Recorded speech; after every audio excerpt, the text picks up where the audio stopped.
I will come to order. It's now 5:43 p.m. The subcommittee is meeting to consider the estimates for the Department of Communities, Culture, Tourism, and Heritage as outlined in E3. Resolved that a sum not exceeding $141,951,000 be granted to the Lieutenant Governor to defray expenses in respect of the Department of Communities, Culture, Tourism, and Heritage pursuant to the estimates. I will now invite the Minister of Communities, Culture, Tourism, and Heritage to make opening comments up to an hour, and if they wish to introduce their staff to the committee, please do so. I now recognize the Minister for Communities, Culture, Tourism, and Heritage. Thank you, Mr. Chair. I trust that you can hear me. Thank you. Well, good afternoon. I would like to begin by acknowledging that we are in Mi'kmaq, the traditional territory of the Mi'kmaq people. I also want to acknowledge that people of African descent have helped shape the history and culture of Nova Scotia for more than 400 years. I am pleased to be here today to highlight the work of the Department of Communities, Culture, Tourism, and Heritage, and to speak about our priorities for the year ahead. Before I proceed, please allow me to introduce the members of my senior team who are joining me today. With me is Justin Houston, Deputy Minister of Communities, Culture, Tourism, and Heritage.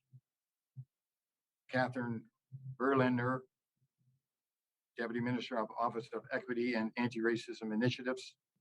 Wanda Fletcher, Executive Director of Financial Advisory Services. Associate Deputy Minister Dwayne Provo. The Department of Communities, Culture, Tourism, and Heritage supports communities across the province to be welcoming, inclusive, and accessible, providing a great quality of life for Nova Scotians and an experience for visitors. We value the collective diversity of our heritage and our people, and we believe this rich culture helps create healthy, active, growing communities. We have recently added tourism as a division of the department, a transition that began in the fall of 2021 and was formally completed on January the 1st, 2022. We are excited about the opportunities that will arise and are already arising from having tourism as part of the department. Tourism is a vital part of a strong Nova Scotia economy, and we have so much to offer visitors from around the world. We know the pandemic has been hard on tourism operators, and we want to help our industry stand out and succeed. As a division of the department, tourism will be even better equipped to promote all that Nova Scotia has to offer, from our unique events and cultural destinations to our diverse cultures and vibrant communities. For all the partners and sectors that we work with, and there's many, COVID recovery is top of mind. Since March 2020,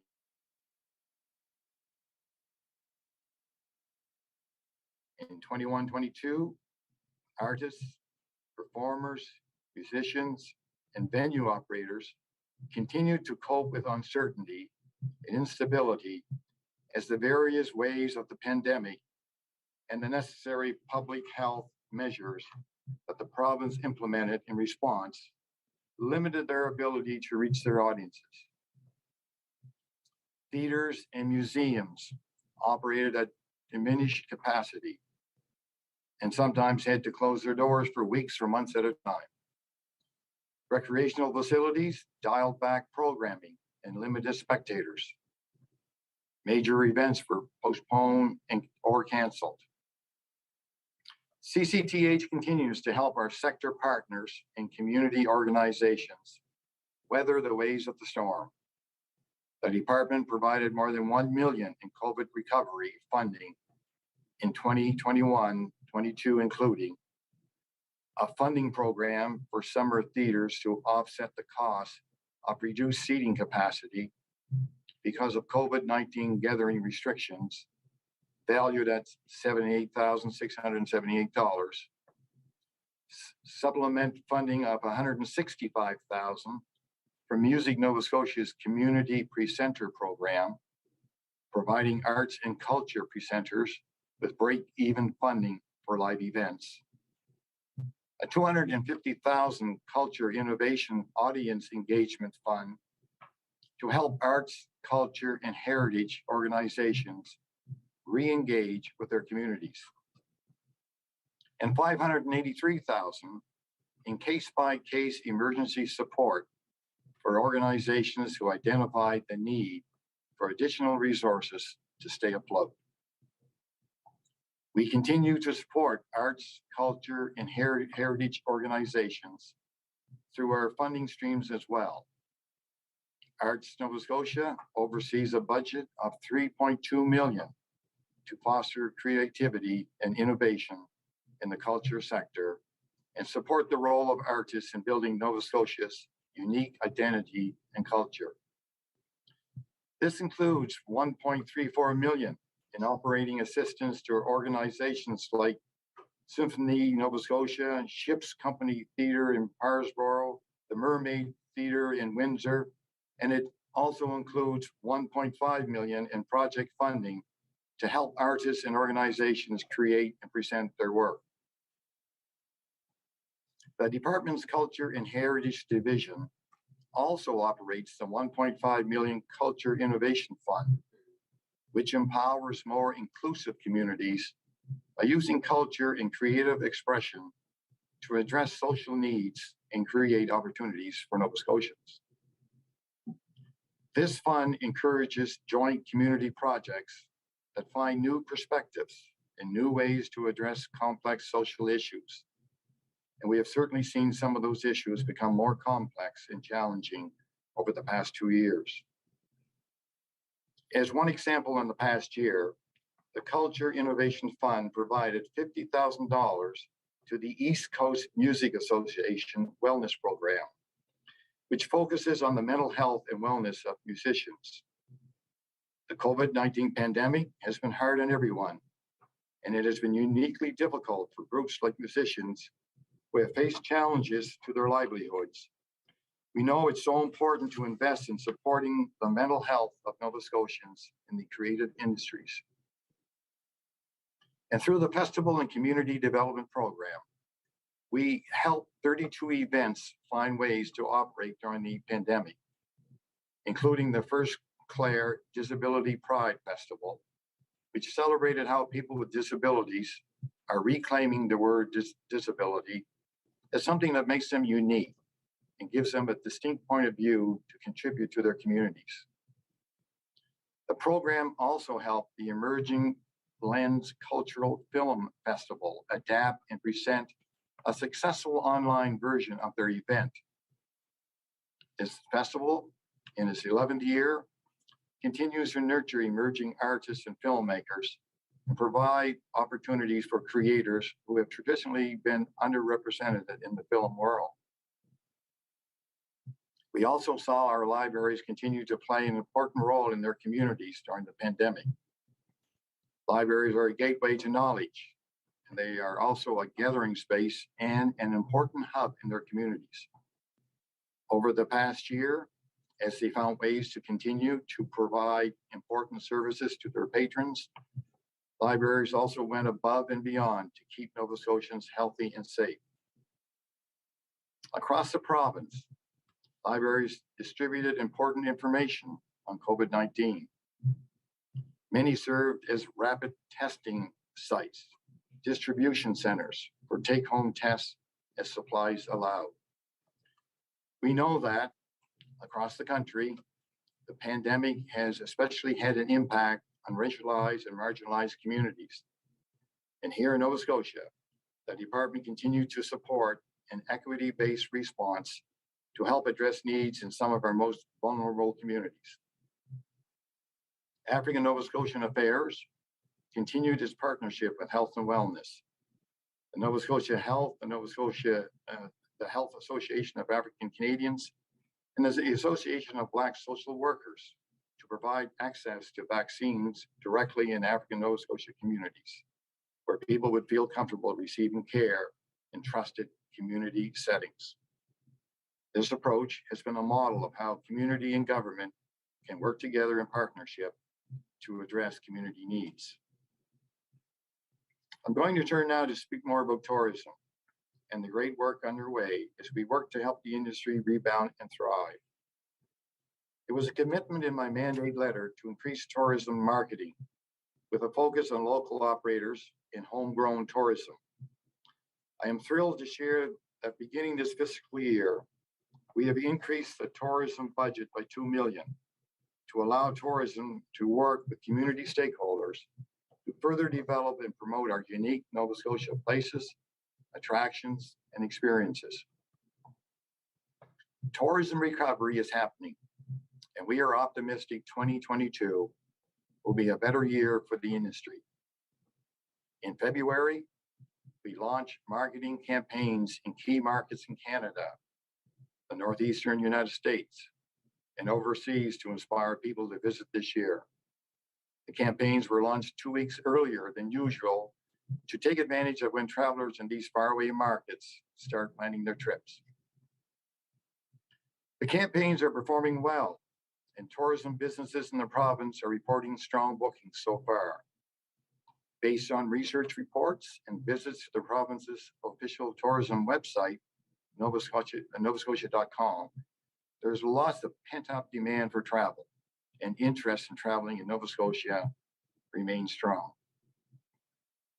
To further boost these efforts, our government invested $12 million in March to help tourist accommodation operators and regional marketing organizations with their marketing initiatives. In this competitive environment, we are working closely with the industry to ensure Nova Scotia is front and center with potential visitors through marketing activities that highlight the breadth and quality of places to go and things to do. We know that labor and decreased air capacity are among the factors that will make it challenging for the tourist industry to return to pre-pandemic levels quickly. Over the coming months, we will be working with the Halifax International Airport Authority, the J.A. Douglas Sydney McCurdy Airport, and a working group of key stakeholders to develop a marketing plan to restore and establish new air routes between Nova Scotia and our key travel markets. The pandemic also reinforced the need to encourage digital adoption and make sure our province is a compelling destination year-round. We are working with operators to develop and enhance unique travel products and experiences for all seasons. We are also offering programs and services to help businesses improve their online profile and digital marketing ability. In partnership with Digital Nova Scotia, we have created an industry-leading online resource center where tourism operators can access tools, templates, webinars, and one-on-one support from digital experts on everything from website design to social media and digital marketing strategies. Over the next several years, the tourism team will work with the film industry to identify opportunities to leverage Nova Scotia produced movies and TV shows to promote our province as a tourist destination. We see so many opportunities in both tourism and film that will grow our economy and mark Nova Scotia as a prime destination to visit, work, and live. Film production has been booming in Nova Scotia. This has been one of the safest places to work during the COVID-19 pandemic, thanks to the strong leadership of public health. And filmmakers and producers turn to this province in soaring numbers. The Nova Scotia Film and Television Production Incentive Fund received an increase of $23.6 million in 21-22 to support the additional demand. The fund supported 90 projects in the past fiscal year, including projects like the popular documentary series, The Curse of Oak Island, the Netflix series, Lock and Key, and the CBC drama, Digstown.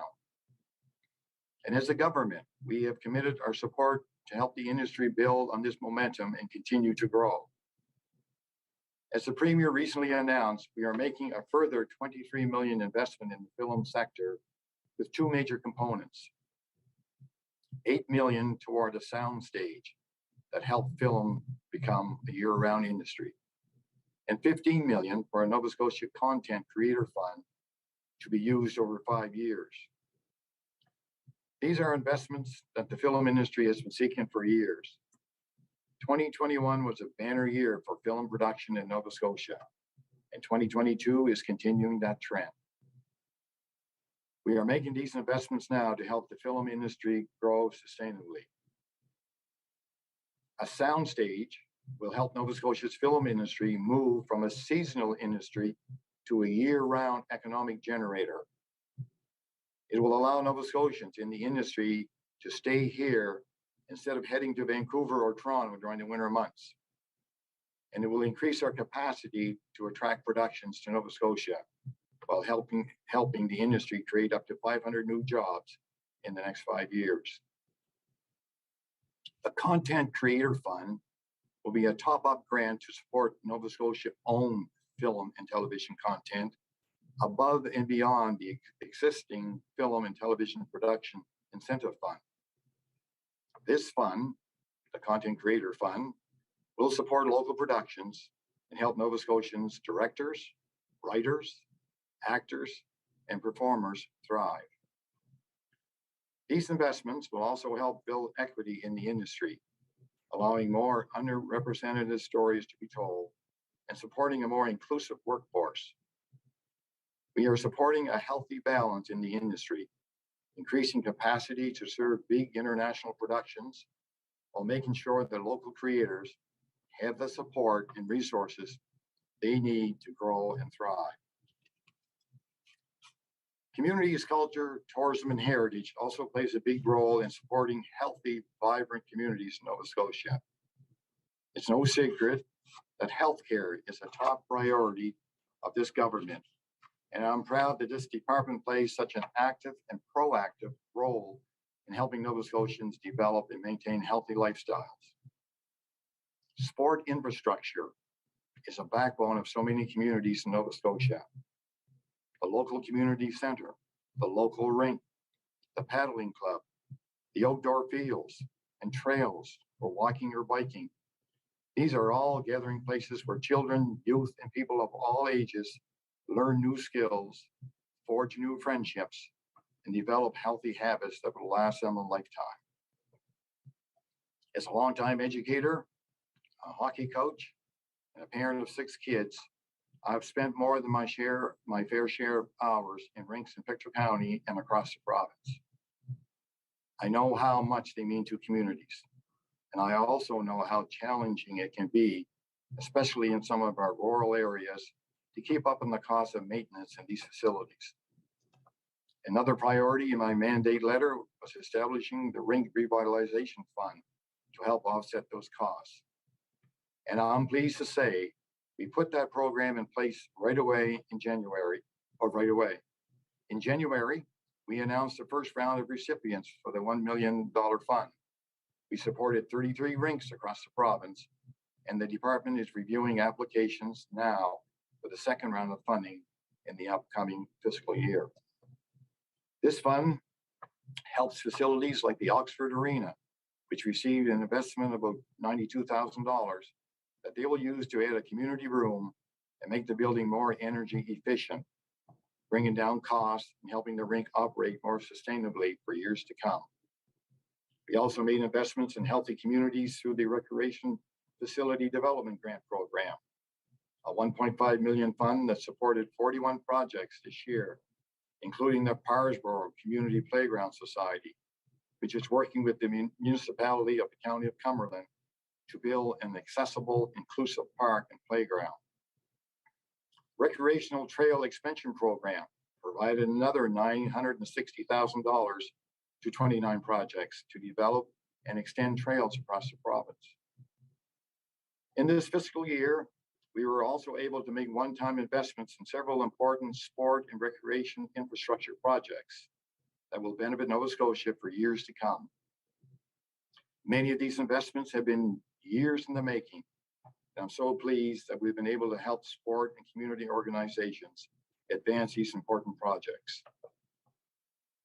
Lake Banook in Dartmouth is a world-class gym that has hosted multiple national and international paddling events, including the upcoming 2022 ICF Canoe Sprint and Para Canoe World Championships and the 2023 North American Indigenous Games. It's also a lake where hundreds of children have learned to paddle and swim, developing skills and habits that will benefit them all their lives.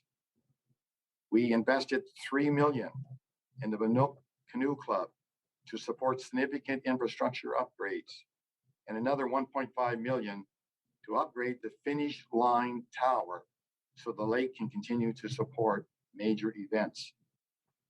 We provided $635,000 to the Springfield Lake Recreation Center to enhance its baseball fields, so more youth in the growing community of Middle Sackville will have access to minor ball.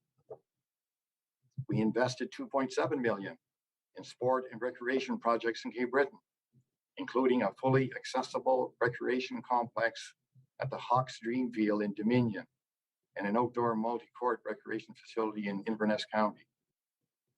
And an investment of $5 million will allow Sport Nova Scotia to provide accessible equipment and programming across the province for athletes with disabilities and allow more kids with financial needs to take part in sport through the Kids Sport program. The pandemic has truly heightened just how important it is for our physical and mental health to stay alive. With these investments will help bring down barriers and give more children, youth, and adults access to sport and recreation opportunities across the province. But we also know that physical activity doesn't have to happen in an organized sports setting. Through Let's Get Moving Nova Scotia, government's cross-departmental action plan, we are working with community partners to improve physical activity by encouraging people to make movement a part of their daily lives. In partnership with Doctors Nova Scotia's Healthy Tomorrow Foundation, the second phase of Make Your Move campaign was launched to pilot a community toolkit that will help people build more movement into their daily routine. The department also provides funding and support across the province through the Active Communities Fund, the Municipal Mi'kmaq Physical Leadership Program. These programs help First Nation communities, municipalities, villages, and nonprofit organizations develop and implement community-wide physical activity plans and encourage more movement through people's days. We know that attracting and retaining medical professions is another important measure to ensure Nova Scotians have access to the healthcare they need. CCTH provides funding to the Healthy Community Stream to help community leaders embrace physicians and their families with projects and initiatives that draw on Nova Scotia's diverse cultures and creativity. This fund supported 12 projects with $200,000 in 21-22. One example is the Soldiers Memorial Health Foundation in Middleton, which used their funding to host community connection events where new physicians and their families could take part in cultural activities alongside community members. Initiatives like these help people feel welcome and included, like they are have truly arrived at home. Within the department and within the offices and divisions that are also part of my portfolio, we lead or support much of their work within government to make Nova Scotia a more inclusive and equitable province, where everyone has access to the resources they need to succeed and thrive. Addressing racism, discrimination, and hate and advancing equity is important to me, and it's a priority across the department and the offices. Staff from the Office of Equity and Anti-Racism Initiatives worked with the All-Party Committee and held extensive engagement with Nova Scotians to develop the Dismantling Racism and Hate Act that was introduced earlier in the legislature. As you have heard me say on the floor of the House, this groundbreaking legislation will make us a leader in Canada and give government a framework for addressing systemic racism, hate, and inequity in all walks of life. This legislation also addresses systemic discrimination, hate, and inequity toward marginalized communities, such as the 2SLGTBQ+ community, newcomers and immigrants, and people with disabilities. It also recognizes and calls for action to address the intersectionalities between communities. And it's certainly not the end of the journey. We will continue to work with the communities most affected as we develop a community network and a provincial strategy to eliminate systemic racism, hate, and inequity. The network will provide a shared space for government and communities to work together to address these issues, help make Nova Scotia a more welcoming and inclusive place to visit, live, work, and play. Through the strategy, we'll also work with public sector partners, including municipalities and villages, universities and colleges, and crown corporations, to support them and take in action as well. For us to be successful in this work, we need everyone to be involved and accountable. The legislation has a strong focus on accountability. We will be responsible for publishing a report to the legislature each year detailing efforts across government to address hate, inequity, and racism. The office will also provide regular updates on our engagement website and through an equity dashboard. The dashboard will be built based on the type of information Nova Scotians want to see, and what they have told us will show them we are making progress. In addition to the work required by the legislation, the Office of Equity and Anti-Racism Initiatives will work with other departments to ensure equity and anti-racism are considered in developing policies and programs.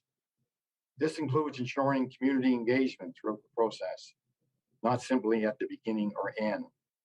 The office will also work with departments to evaluate existing policies and programs to identify and address systemic inequity and racism. These evaluations will build on previous reports and analysis that may or may not have been effectively acted upon. And we are already working toward change on many fronts.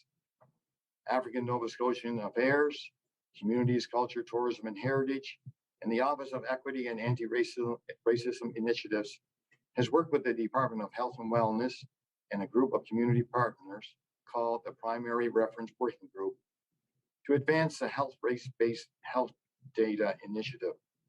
This project is another example of how government and communities can and must work together toward a more equitable province.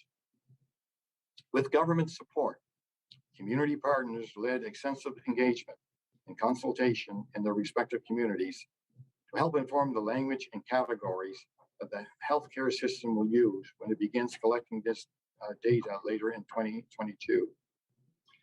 Collecting and interpreting race-based data will help identify and address unfair differences and inequities in healthcare.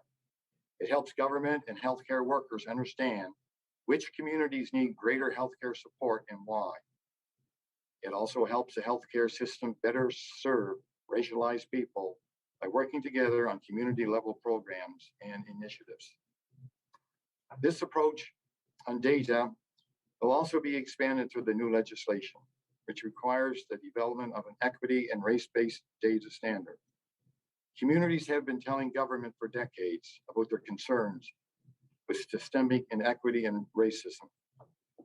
It is no longer okay to say we don't have the data to support what we are being told by communities about their experiences in the education system, in the justice system, in the child welfare system. The data standard will enable government to consistently collect data about our equity, marginalized, and racialized communities.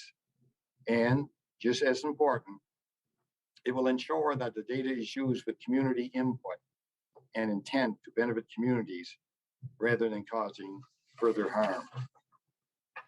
At OEA, staff continue to work hard on the Land Titles Initiative, which helps residents in the historic African Nova Scotia communities of North Preston, East Preston, Cherrybrook, Lake Loon, Lincolnville, and Sunnyvale gain clear title to their land. In November, we completed the transition of Part 1 of the Land Titles Clarification Act to the responsibility of the office.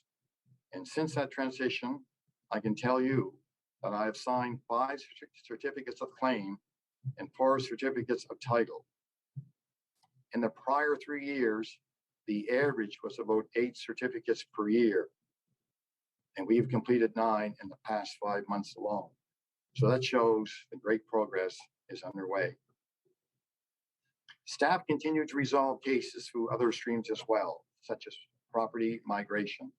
We continue to look for ways to remove barriers and advance the initiative to help people gain clear title to their property. And across the divisions within CCTH, there's great work underway to support equity, diversity, and inclusion in all the sectors we serve.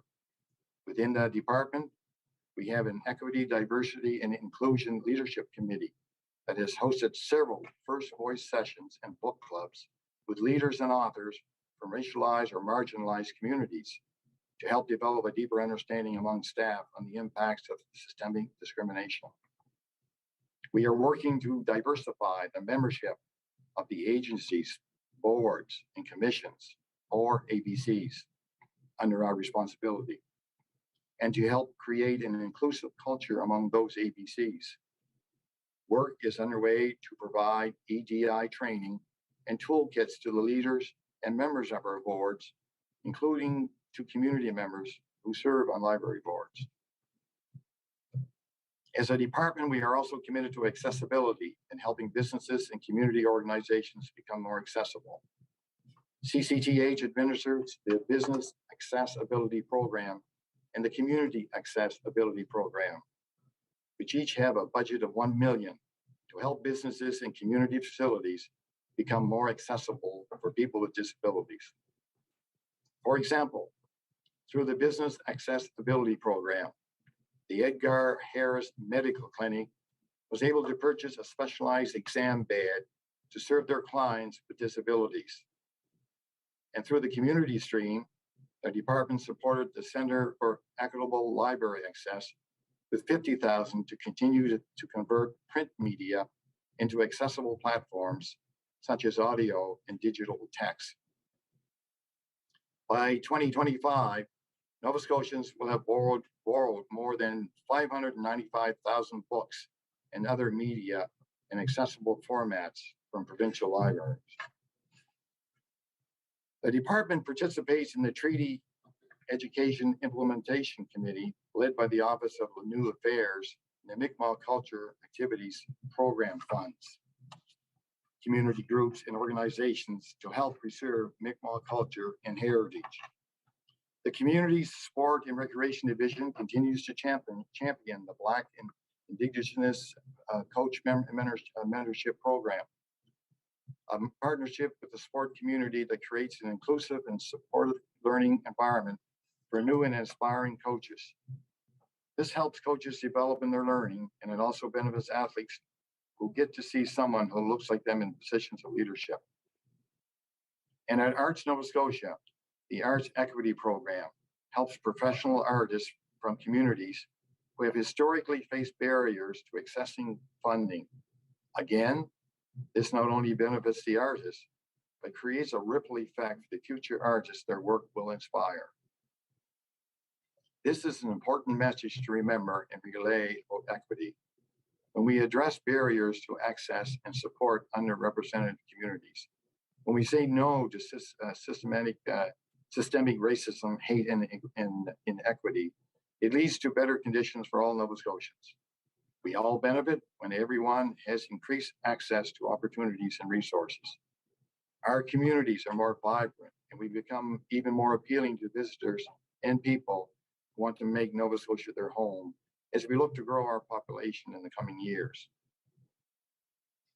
As Minister of African Nova Scotian Affairs, I want to say a bit more specifically about how we are addressing anti-Black racism and supporting African Nova Scotian communities.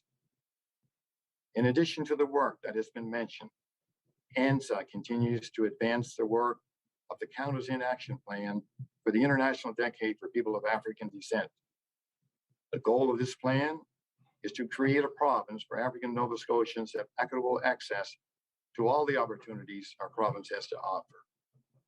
To support and enhance ANZA's work, we have added a dedicated Associate Deputy Minister, Dwayne Provo, along with 6 program administration officers and 3 new regional offices. One in Digby, serving the Digby-Annapolis-Kings County region. One in Glasgow, serving Pictou and Ignace-Gaisro counties. And one in the Preston area, serving the historic communities of North Preston, East Preston, Cherrybrook, and Lake Loon. With these new offices joining existing offices in Halifax, Yarmouth, Toronto, and Sydney, African Nova Scotia communities across the province will have greater access to programs and services. We have heard loud and clear that rural African Nova Scotia communities have unique needs and concerns, and we've increased our staffing and support to help meet those needs. We have also made investments in 2 community hubs serving African Nova Scotia communities. Recently, I traveled to Digby to share the news. The government is providing $3 million toward the Jordantown Gayaville Conway Betterment Association, known as JACBA Center of Excellence. And I can tell you the communities were thrilled to hear this news. JACBA and the Digby Education Committee have been working for close to a decade to bring this project to life, and they are planning to break ground this spring. This facility will include a community room, gymnasium, stage, fitness room, library meeting room, seniors area, and rental space. It will serve as a true culture and economic hub for African Nova Scotian communities in Southwest Nova Scotia.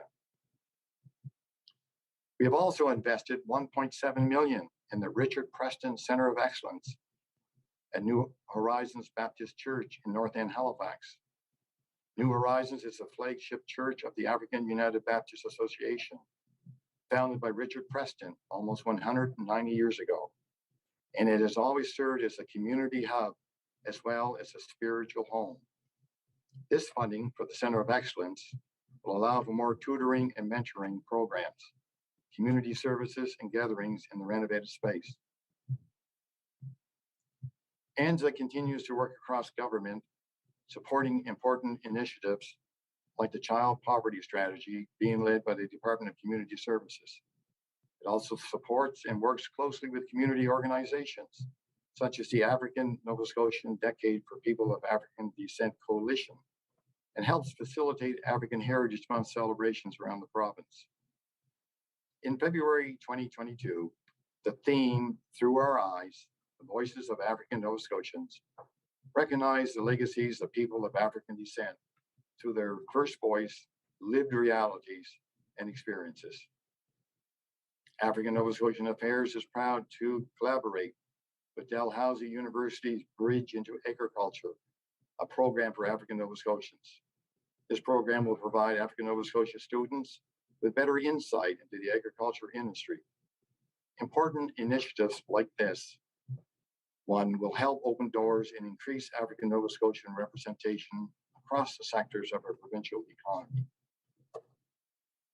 I have mentioned the role of libraries, and I want to highlight that the department provides funding and support to many arts and culture hubs, including libraries the Nova Scotia museums, locally managed community museums, the Art Gallery of Nova Scotia, and organizations such as the Black Culture Center and the Millbrook Culture and Heritage Society, just to name a few. These important sites and organizations help showcase Nova Scotia's unique and diverse culture and heritage. And through the Nova Scotia event strategy, the Events Nova Scotia team takes a proactive approach to attracting and supporting major events in the province that draw visitors and market Nova Scotia to the world. Of course, the pandemic has had an impact in this area as well, but the team has worked closely with industry partners over the past 2 years to share guidance and best practices on virtual events and safe hosting guidelines. As we move into 2022, major events will be a key economic driver for the province, helping us recover from the pandemic and welcome back visitors. And we have some exciting events on the horizon, including the 2022 ICF World Canoe and Para Canoe Championships taking place at Lake Quinault in August. We'll see everyone there. And the 2022 49er, 49FX and NACRA 17 World Sailing Championships on St. Marcus Bay. This is another area where it's an asset to have tourism as part of the department. The events and tourism teams can work closely together to put Nova Scotia's best foot forward as we welcome athletes, support staff, and fans from around the world. There are many other programs and initiatives I could mention. Staff have worked hard on phase 2 of the program improvement plan to make sure all our programs, funds, and grants are modernized and effectively meet the needs of the communities we serve. I've had the opportunity to meet with and hear from many organizations, especially in the arts and culture sectors, who have shared about their needs. We've also heard directly from sector representatives who compiled the important report, Building Back Better, a vision for culture sector recovery. The department business plan for the coming year outlines many of the ways that CCETH will support opportunities for growth proposed in Building Back Better. Some of the key initiatives include working with staff at labor, skills, and immigration to identify supports for increased training to meet growing labor demands in the creative sector, working with environment and climate change to support opportunities in the creative sector to promote education and action on climate change, increasing equity, diversity, and inclusion across the arts, culture, and recreation sectors as we support COVID-19 recovery. The past few years have certainly been challenging, and we know people across our sectors are still feeling the impacts. This government will continue to work with our partners to listen and to do all we can to help find solutions in film and tourism, in arts and culture, in museums and libraries, in sport and recreation, and across all our sectors so these important creative industries can not only rebound, but grow and thrive. A recent highlight from one of our museums in November, the Maritime Museum of the Atlantic, launched a beautiful new exhibit, How Unique We Still Are, which reflects how Mi'kmaq people remain connected to the lands and waters of Mi'kma'ki. This installation brings together cultural artifacts, symbolic artwork, and the first-person testimonies and personal histories of Mi'kmaq people from across the province to connect past, present, and future. And it is presented in Mi'kmaq, English, and French. In introducing the exhibit, guest curator Selena Kemp said, "This exhibit is intended not only to educate the public about our continued existence and treaty relationship, but also to provide Mi'kmaq youth with a sense of cultural pride." This description is an example of what we aspire to do across the department through our programs and services and the organizations we support. We provide opportunities for people to come together, opportunities to learn about other cultures, opportunities to break down barriers and advance our collective well-being. And we want to create a province where everyone is included and welcome to celebrate and take pride in their culture, whether they are Mi'kmaq or African Nova Scotian, Acadian or Gaelic, a member of the disability or 2S LGBTQ plus communities, a generational resident or new to Nova Scotia from another province or country. Mr. Chair, I'd like to conclude my remarks by providing a brief overview of the Department of CCTH that I've witnessed during the last 8 months. As George Bernard Shaw once said, those who cannot change their minds cannot change anything. Open-mindedness, respect, and trust permeates throughout the culture of CCTH. It is present in everything the employees do.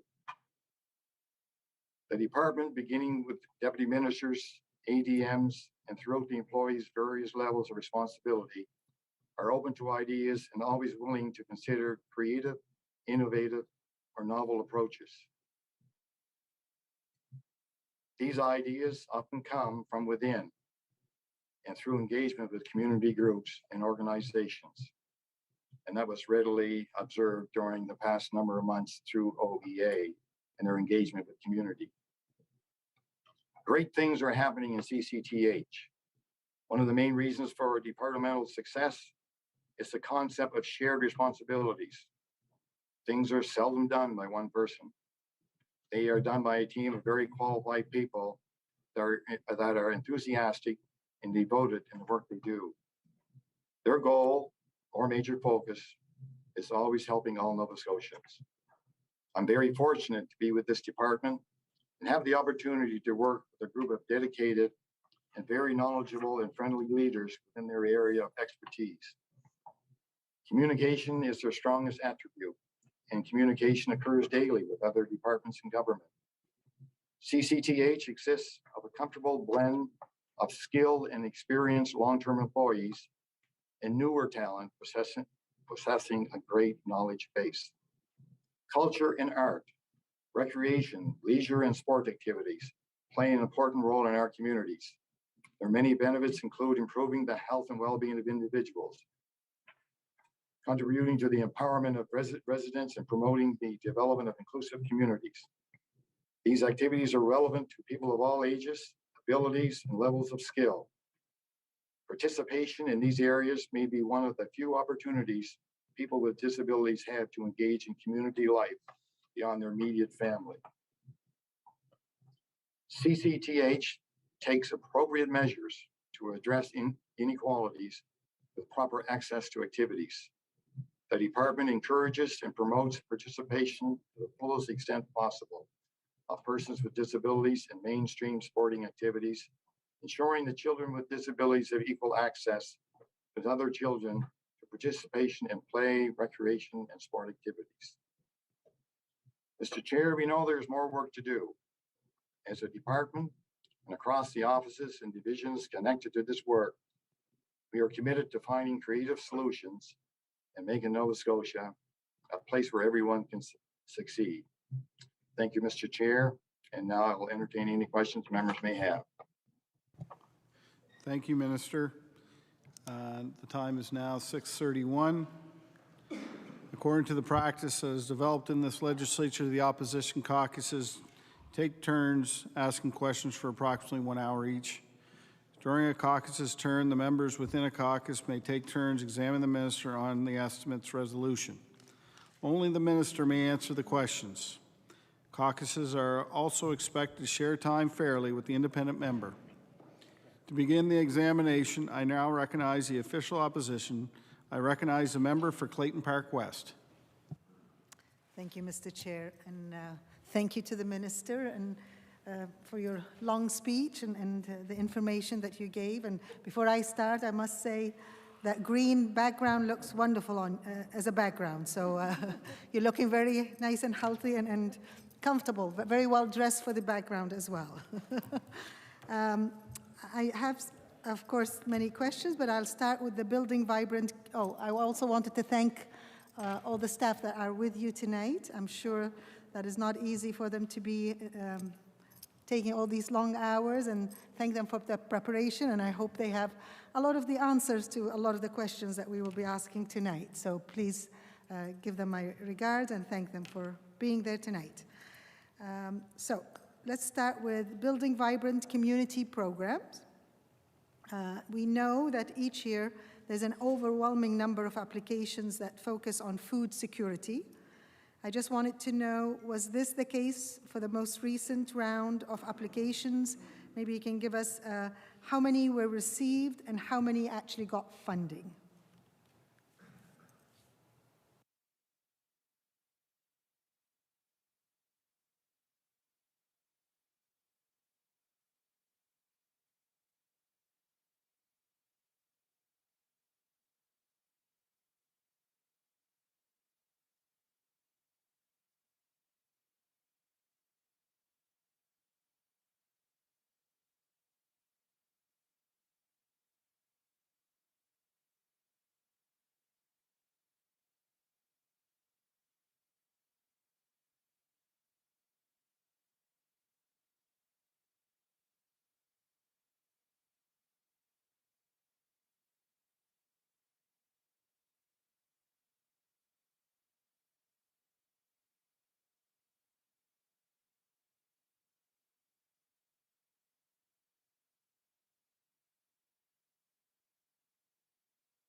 I now recognize the Honourable Minister for Communities, Culture, Tourism and Heritage.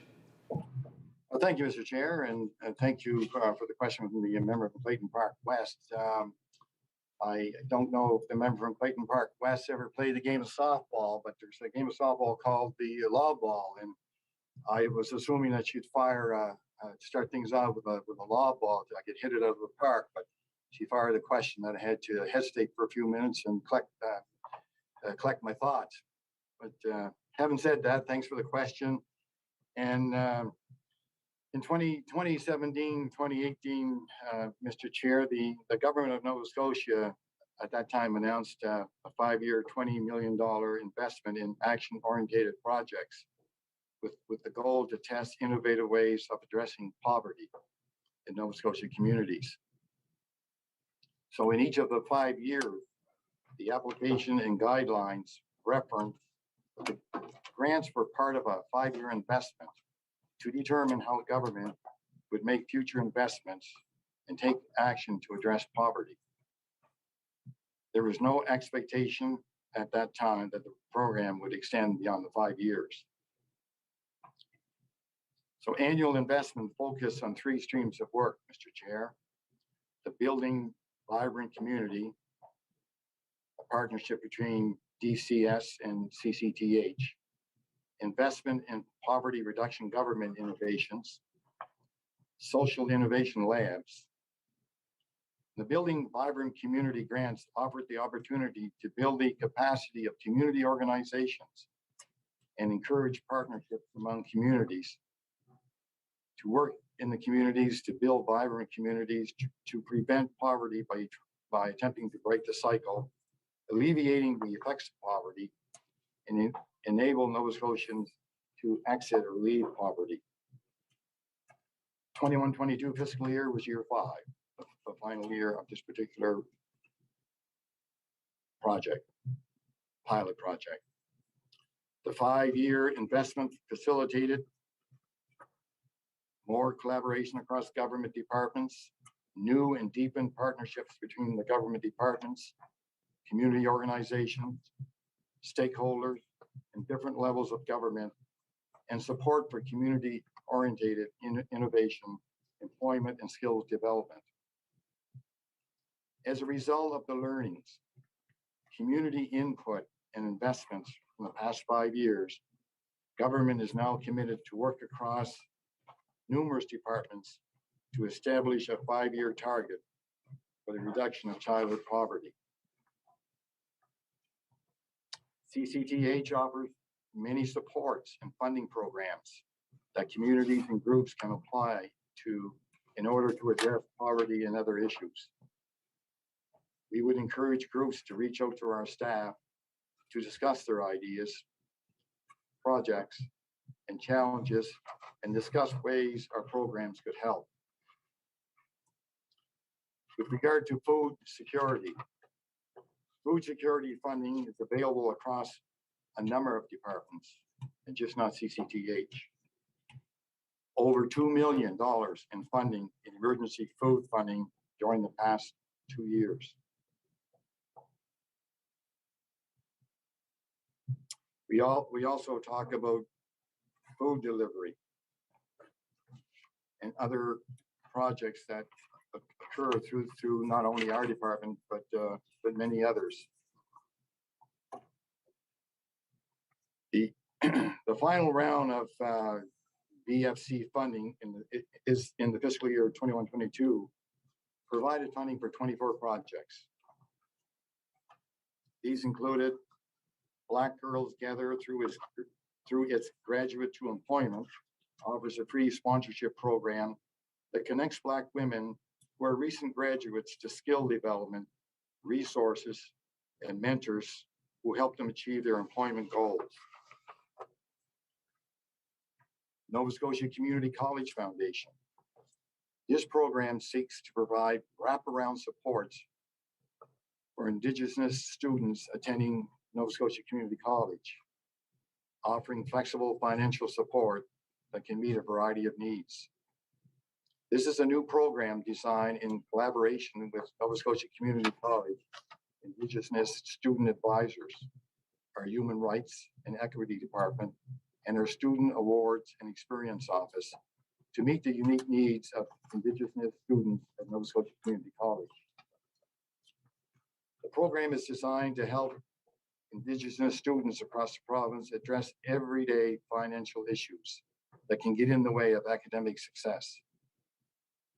The program takes a tiered approach, and the levels of support students can access will vary depending on the level of urgency and the need for longer-term solutions. Adian's Place provides a food and clothing closet that is free for the community, especially for at-risk youth ages 11 to 17. So this Adian May Fund provides clothing, laundry facilities, hot meals daily on site, and take-home meals such as bedtime snack, breakfast, and school lunch. We can reduce food and clothing poverty in our community. The YMCA of Southwest Nova Scotia, the proposed program, Basic Budgeting for Youth, Taking Control of Your Money, is designed for young people aged 15 to 25 years who have expressed a desire to better understand finances and empower them with the knowledge to transition into independent living. The crux of the entire thing since it started 5 years ago is the fact that it permeated through many departments, not just the community culture and tourism and heritage, which was a great thing to see, having many other departments come on board to work towards reducing child poverty. Thank you, Mr. Chair. I recognize the member for Clayton Park West. I was trying to figure out where you're going with this, Minister. My question was very simple and clear. Every year you receive so many applications. I wanted to know how many were received, just the total number of applied in regards to food security, and how many actually received funding. I got the number 24, then you went on talking about 3 or 4 of them. So 24 received funding. How many applications did you actually receive that did not receive the total? And then 24, I'm assuming 24 was the number that received funding. Was that correct?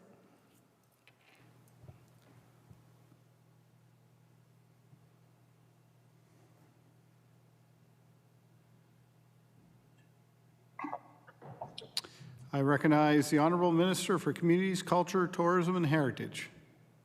Thank you, Mr. Chair. And the 24 grants is certainly accurate.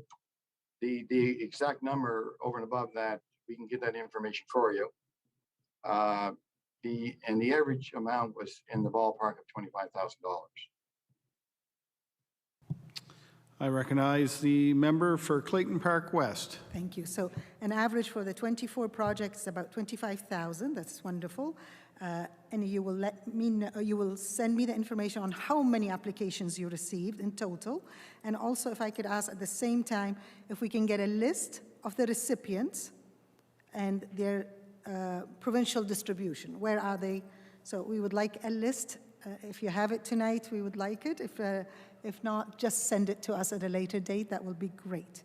The list of how many of those 24 projects, where they are in the province, and the names, if you don't mind. Is that okay? I recognize the Honourable Minister for Communities, Culture, Tourism and Heritage. Thank you, Mr. Chair, and we would be delighted to provide that information, and don't have it at our fingertips right at the moment, but we can certainly gather that information and provide it to the honourable member. Thank you. I recognize the member for Clayton Park West. I thank the minister. This is wonderful, if you could.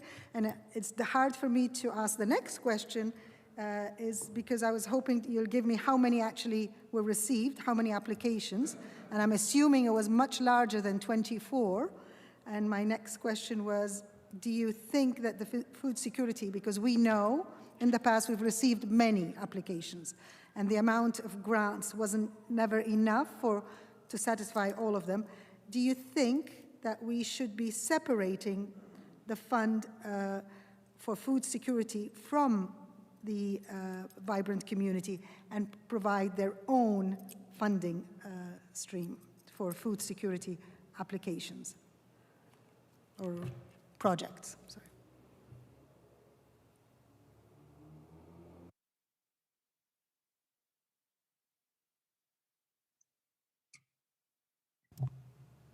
I recognize the Honourable Minister for Communities, Culture, Tourism and Heritage.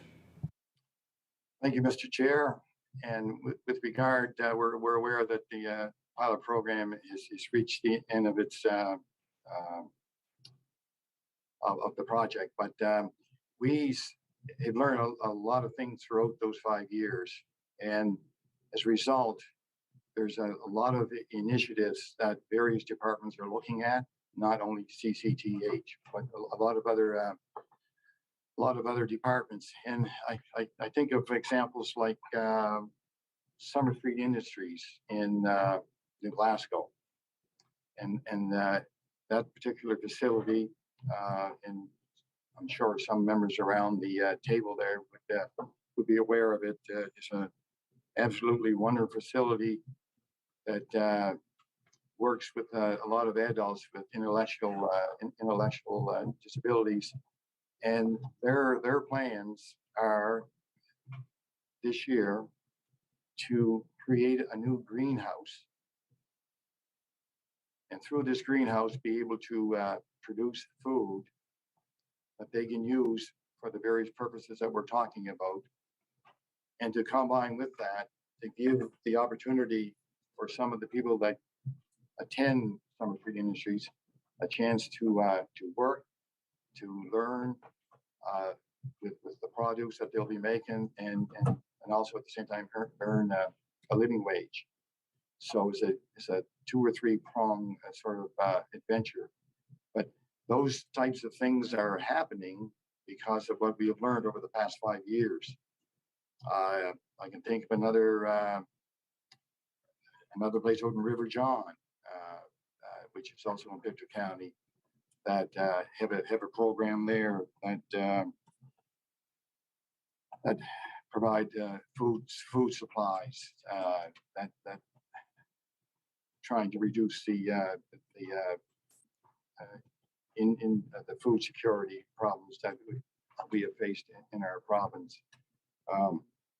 So I believe, if I can remember, with the River John project, I think the department here itself, CCTH, provided $651,000 to River John to promote this particular food security program.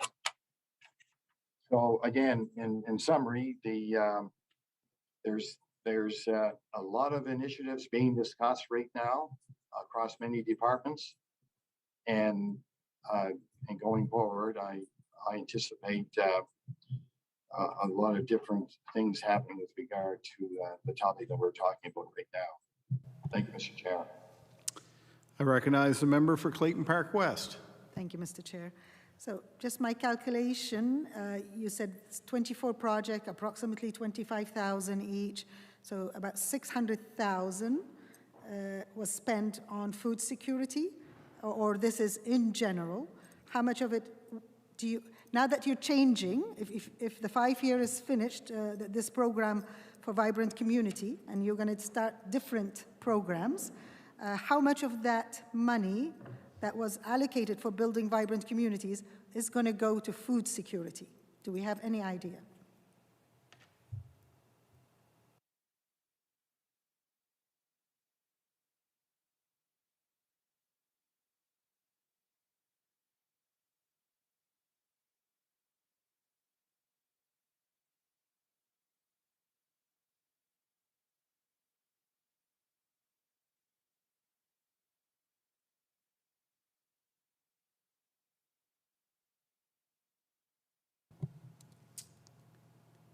I recognize the Honorable Minister for Communities, Culture, Tourism, and Heritage.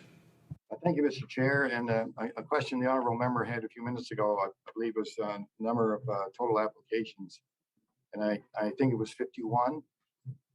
And those 51, 24 grants were provided.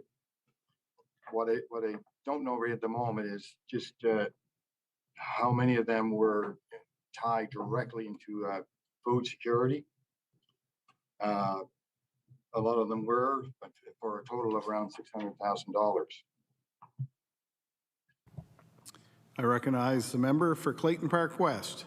Thank you for that number, Minister, the 51 applications. So about half received funding from the Building Vibrant Communities this year. And if we can get that list, I'd really appreciate it. I'll move on to arts and culture. And in your speech, you mentioned that the Building Back Better, a vision for culture sector, the report, I'm assuming you've read it, and also the roadmap to recovery and rebuilding Nova Scotia's live performance sector. I have a couple of questions in that. Can your government commit to implementing any of these recommendations made within these reports? If you can tell me which ones.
I recognize the Honorable Minister for Communities, Culture, Tourism, and Heritage. Thank you, Mr. Chair. And with reference to the question from the honorable member, and we realize, I mean, it's a strong strategy, and support for the principles that are intact. But some of the key initiatives include working with staff at labor, skills, and immigration to identify supports for increased training to meet growing labor demands in the creative sector, certainly is one. Working with environment and climate change to support opportunities in the creative sector, to promote education and action on climate change. And these things I had mentioned earlier in my opening remarks. And of course, increasing equity, diversity, and inclusion across the arts, culture, and recreation sectors as we go on and support the COVID-19 recovery in our province.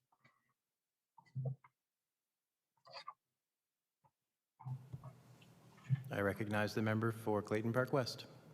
Thank you, Mr. Chair. Nice change. All right. Thank you. So there were three of them that I will look into after. And I know that invested in the film industry, but for the film sector, but it wasn't. When we look at the budget, would you be able, please explain why there is no funding earmarked for the arts and culture sector? Without looking into the film industry, there is absolutely no money was into the arts and culture sector earmarked for that.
I recognize the Minister of Communities, Culture, Tourism, and Heritage.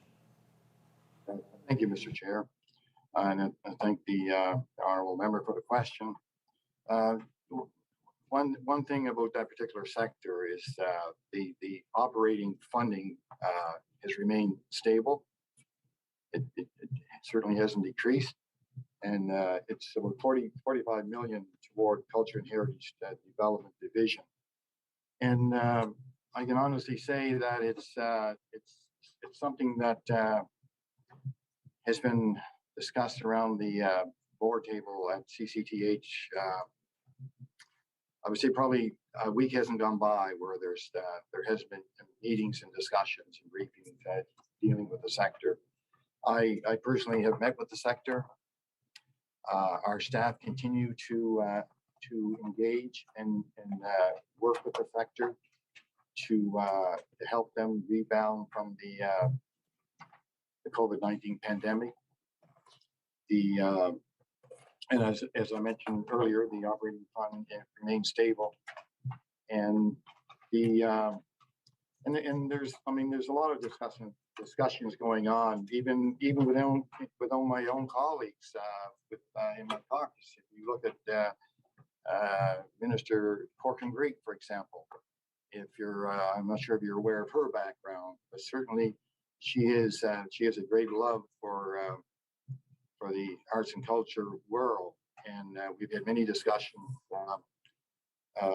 about that and exchanging ideas and so on to help that sector. But the most important thing is we continue to have dialogue with them, our department, our staff in our department,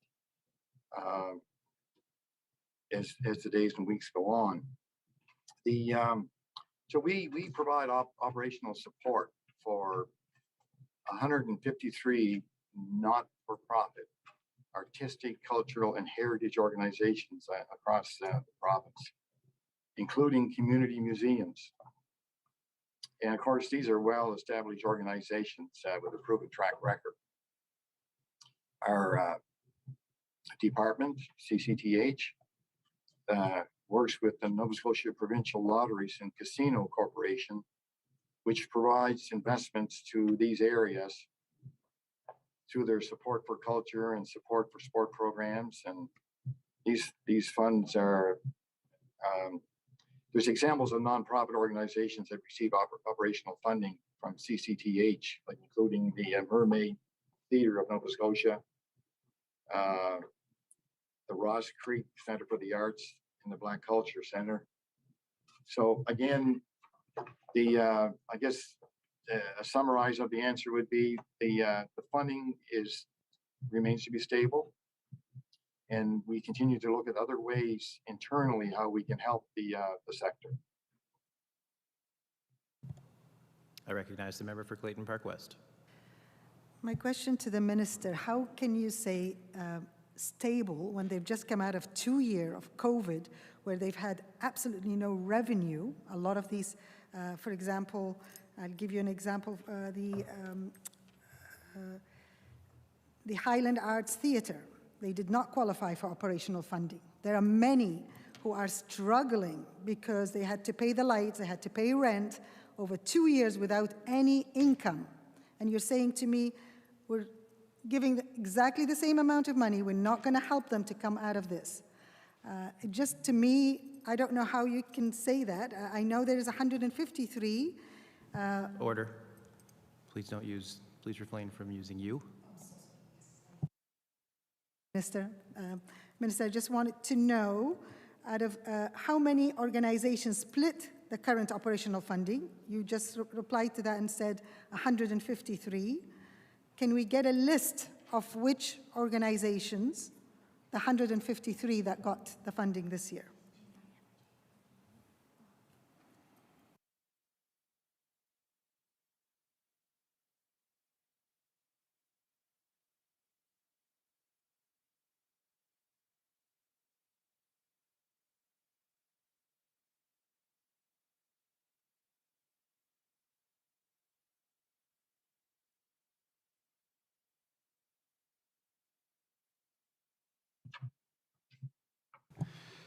I recognize the Honourable Minister for Communities, Culture, Tourism and Heritage. Thank you, Mr. Chair. And again, besides the operational funding being the same throughout this time, we also in 2021, there's an additional 2.1 million in emergency support for arts and culture organizations. And that was just to provide them, some stability to remain stable and healthy and able to maintain or restart their operations in some cases within the public health guidelines that they had to follow. So over and above the standard funding, we did add $2.1 million within 2021. I recognize the member for Clayton Park West. Exactly what I was going to say. Sorry, I wanted the dates because I thought that was the Liberals who invested the 2.1, not the new government. Can I confirm that? Is there any new money from the new government for operational support?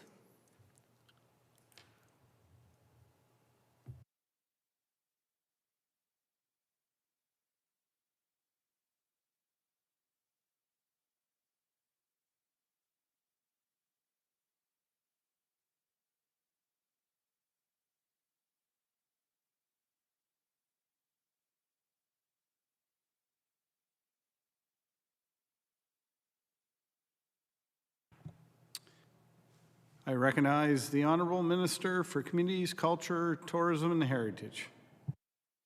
Thank you, Mr. Chair. And besides the standard operating funding, we did supply some emergency support to the organization, to that sector. I recognize the member for Clayton Park West. If I may get an answer to two things, will I get a list of organizations that split the operational funding, all of them, if it's 153, if I get a list of those, and also the emergency funding that you just spoke about, how much was that? And when? How much and when?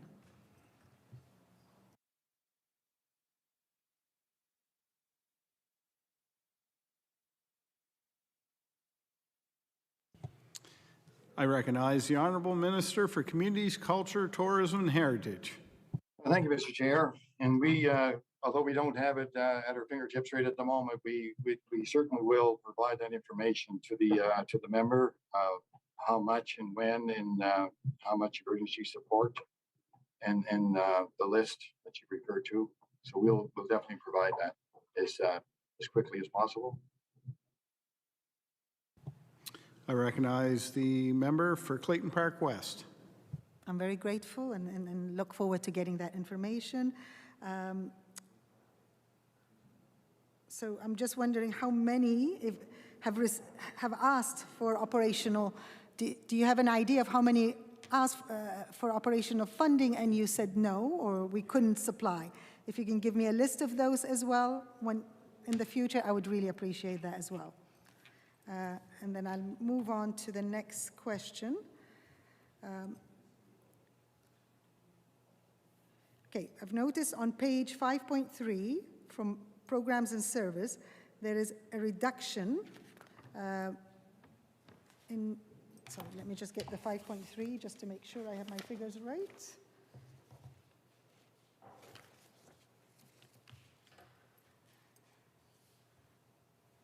In the programs.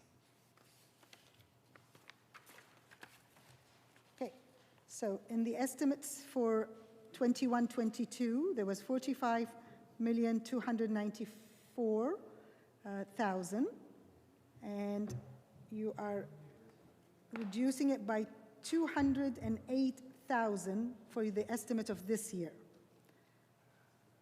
Can you tell me why we're going down when we're just coming out of COVID? And if you can give me some detail, explain why and where these changes are going to be reflected in the budget. Who's getting cut? Who's getting cut?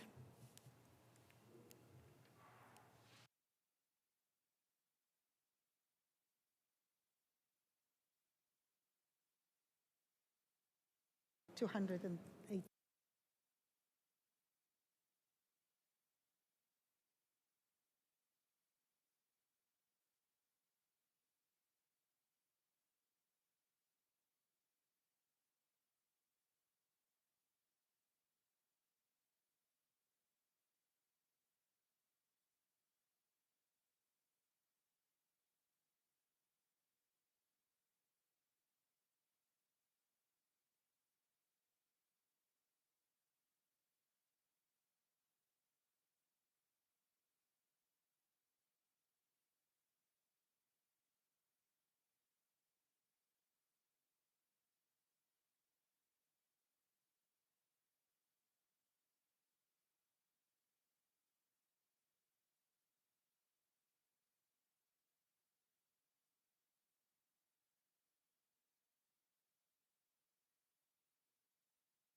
I recognize the Honorable Minister for Communities, Culture, Tourism, and Heritage.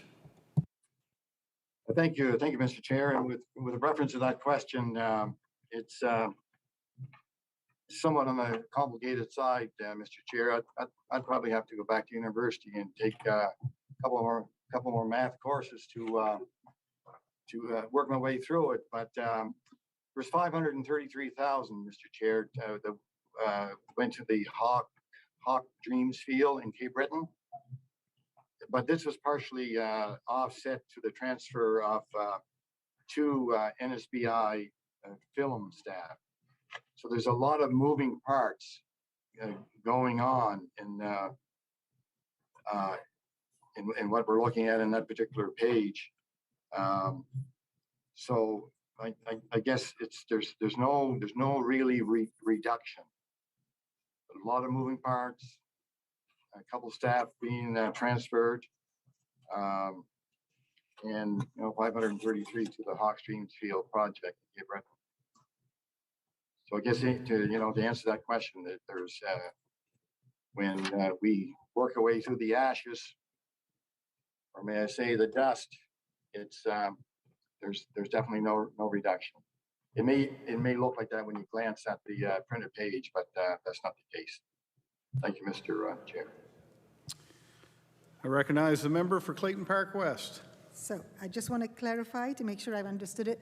We've taken money from programs and services that we give to people and given it to salaries in the film industry, correct? That's the answer for those 200,000? No, that's incorrect, Mr. Chair. Okay, sorry. Hold on, Minister. Yeah. I misunderstood. That's why I'm clarifying. I recognize the Honourable Minister for Communities, Culture, Tourism and Heritage. I guess I just repeat that answer. No, that's an incorrect assumption. Thank you, Minister. I recognize the member for Clayton Park West. So I'll take it as it's moved around from one to the other. So my next question, and move on to, is the McPhee Center. What amount has your government committed to the McPhee Center this fiscal year? And is there any consideration in increasing this amount in future years?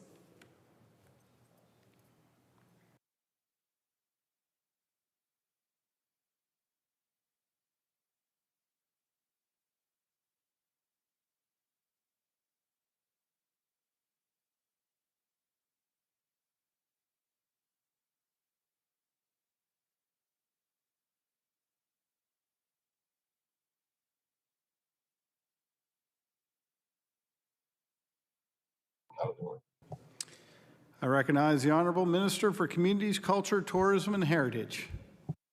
Thank you, Mr. Chair, and to the honourable member. Looking at the information at my disposal, I don't have the exact information that the member's looking for, but we'll certainly find that information for the member and certainly pass it on. I recognize the member for Clayton Park West. That's wonderful. If we can have that information in the future, that'd be great. I will move on to Business Accessibility and Community Accessibility Grant. Maybe the minister could give us an update on the Business Accessibility and Community Accessibility Grant programs. I will add one more to it. And has the department had to deny applications solely for the purpose of not being, there is enough funding for the community stream?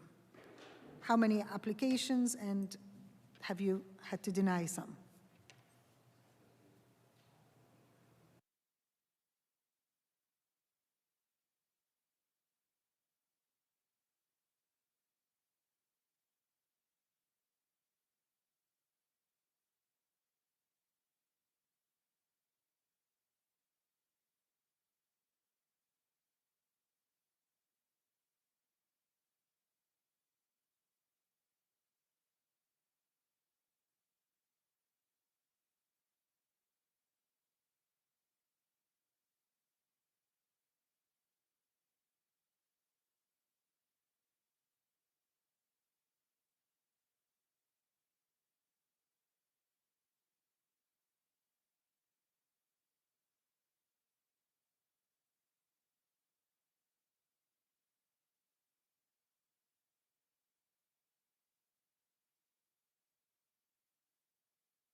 I recognize the Honourable Minister for Communities, Culture, Tourism and Heritage.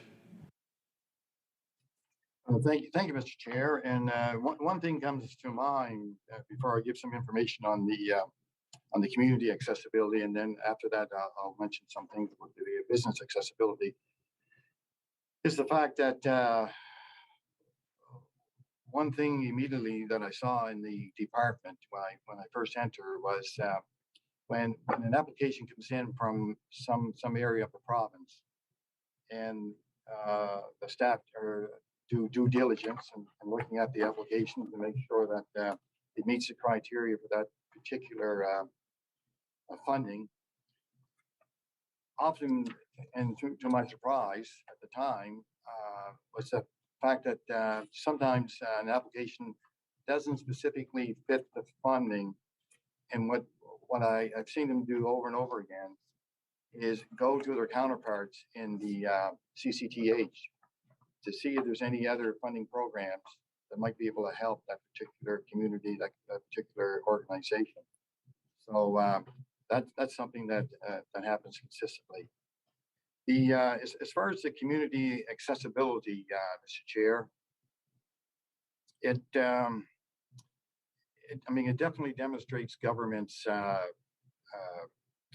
commitment to persons with disabilities by providing equal opportunity and certainly improve access to community facilities. And the government wants Nova Scotia to be a province where everyone can live, work, learn, and play in an environment that is inclusive, welcoming, and fulfilling. The community accessibility grants help local community groups make their facilities more accessible to the people they serve and to those that work or volunteer within their organizations. Community accessibility grants are open to nonprofit community organizations or groups, Nova Scotian Mi'kmaq communities and municipalities. Under this program, Mr. Chair, the provincial government will make investments up to 2/3 of the direct and indirect costs to a maximum of $50,000 of renovations, installations, or equipment, with the sponsoring organization being responsible for at least 1/3 of their improvement project funding. Mr. Chair, the types of facilities or eligible facilities include things like community halls, meeting facilities, libraries, community parks or playgrounds, community culture heritage facilities, shelters, group homes, nonprofit, and of course, sport and recreation facilities. So the types of projects that we often get through the department are requests looking to include ramps, power door operators, lever door handles, barrier-free washrooms, elevators or lifts, audio signals and loops, lighting, color contrasting for visually impaired, and accessible community playgrounds. So, Mr. Chair, some examples would be maybe 2 or 3 examples. One would be an investment of $20,000 to support Digby and Area Recreation Commission. Of course, that situated in the town of Digby, the Digby area. This investment facilitated the installation of full motion sensor double sliding accessible doors that created an independent barrier-free path of travel into their venue. Another one was $17,500 to support the Truro Curling Club. The Truro Curling Club wanted their facility to be fully accessible, and they've been working on their own for quite some time on improvements of accessibility features for the last couple of years, and they applied for a grant to install a lift to access their second level. With this feature now completed, the organization again is ready to apply to this new fiscal year to finalize their accessibility needs with upgrades to their front entrances and the approaches to the front entrance. A third and final one would be the investment of $50,000 to support Center for Equitable Library Access. And in March of by March 31st of 2025, and I mentioned this earlier in my opening remarks, public library patrons in Nova Scotia will have borrowed, in a ballpark of 595,000 books and other media available in accessible formats.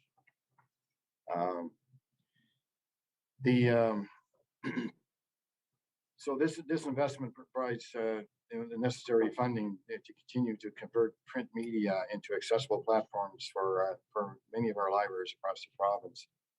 And community accessibility for 21-22, there was 105 recipients, 95 were approved,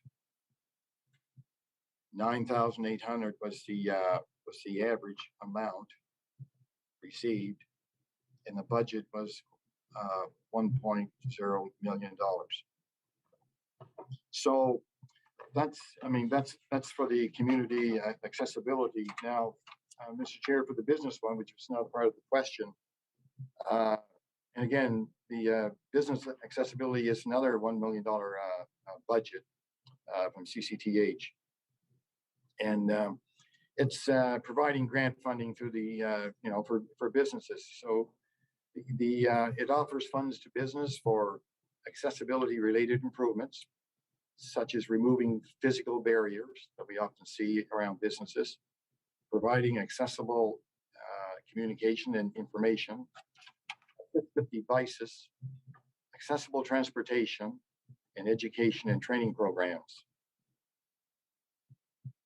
So, of course, this program furthers government's commitments to equal opportunity for everyone and improving the accessibility for persons with disabilities. So, to date, 32 projects totaling $738,000 have been supported throughout Nova Scotia to make accessibility improvements and remove barriers for persons with disabilities, both as customers, employees, at various locations of business in the province. There has been less uptake in this program during the 21-22, of course, due to the impact of COVID-19 on businesses. Normally, the number of projects that come into the department during the year would be in the area of 40 to 45, which would be a safe average. Government proclaimed Nova Scotia's first Accessibility Act back in the previous government in 2017, with the goal of making the province fully accessible by 2030. And of course, the government's goal still remains the same. The funds are available up to $100,000 per applicant per year, and businesses can apply for funds under 5 program categories, including built environment, so 66% of eligible expenses to a maximum of $50,000. Accessible communication of information, which also would take care of 66% of eligible expenses to a maximum of $30,000.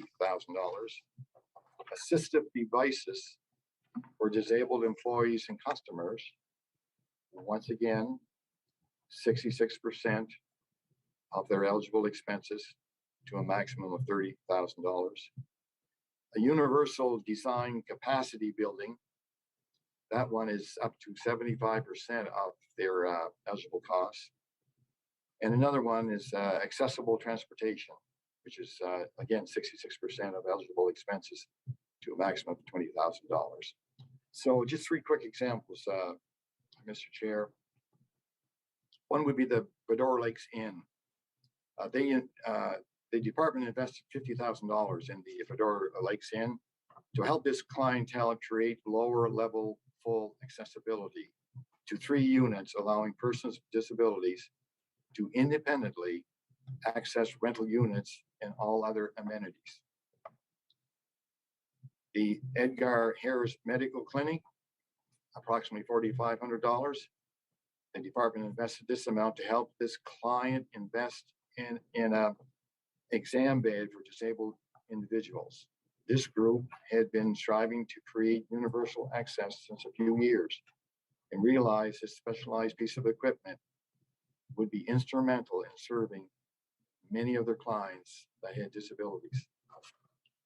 And the last one would be Murphy's Camping that received approximately $12,282. And again, this client was committed to access for a number of years, as evidenced by their fully accessible campsites, amenities, and facilities, but realized that they needed to improve their water access and ability to board, for people to board their recreational watercrafts. So the department invested over $12,000 to help this client install accessible decks, or excuse me, accessible docks, which provide greater water access to the community of the disabled.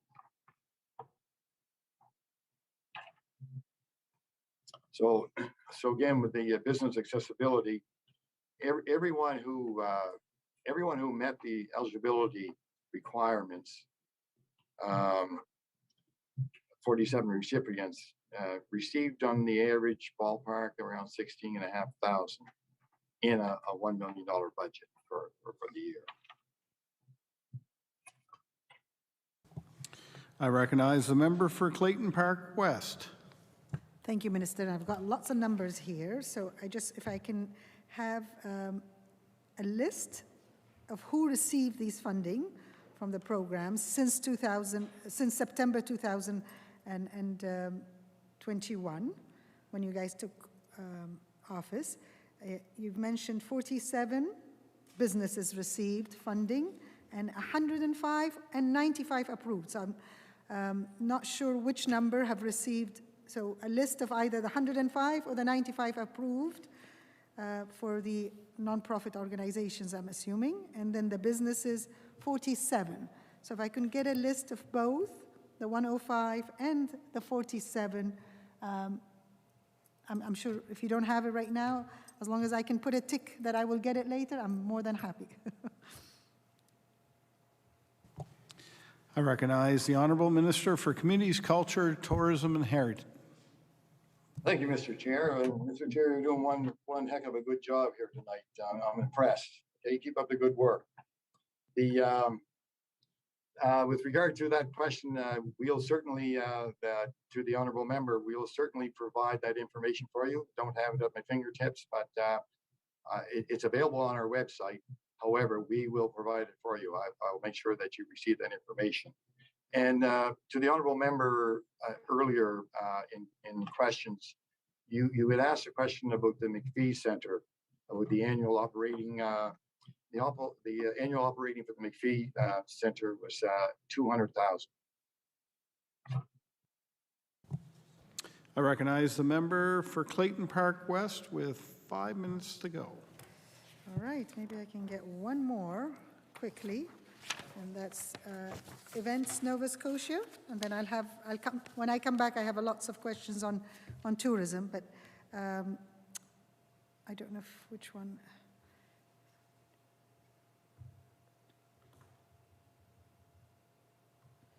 So let's start with this one. The Festival and Community Event Development Program can be considered as a competitive program, typically seeing more application than what the funding can support.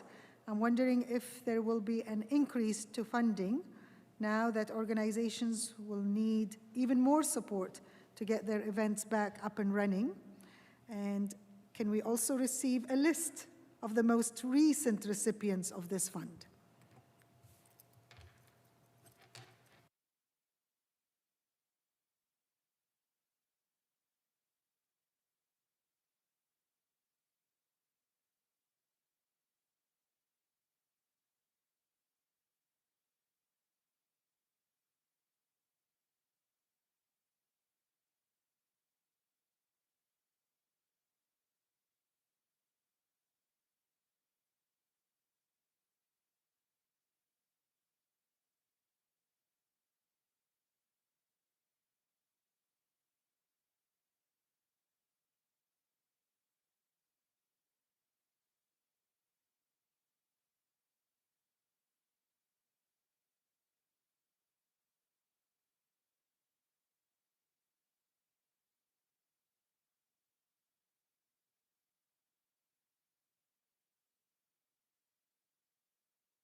I recognize the Honorable Minister for Communities, Culture, Tourism, and Heritage. Thank you, Mr. Chair, and I will attempt to answer the members' questions, and if there's a few gaps, you can always let me know what they are, and we'll do our best to come up with the answers. And again, as far as the list of people that received this, we certainly can get that information to the member from Clayton Park West. So it's not only CCTH that are providing funding for this here. One example would be ACOA. ACOA have funding for event funding. Development Nova Scotia also has.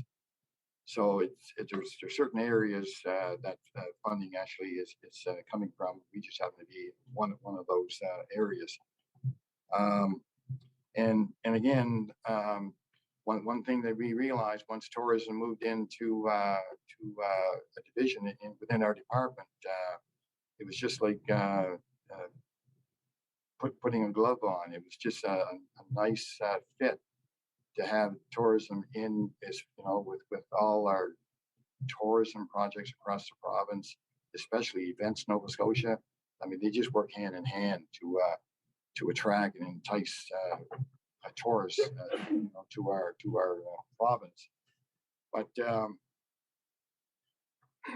again, the dollar value with regard to the budget, the budget did increase slightly because I mean our government certainly does, and we all recognize the importance of festivals and events that occur across the province. And as a way to celebrate our culture and heritage, and certainly events bring a lot of people together, not only from within our province, but from other Order. provinces. The time has expired for the first hour for the Liberal caucus. It's now time for the NDP caucus. I recognize the member for Dartmouth North.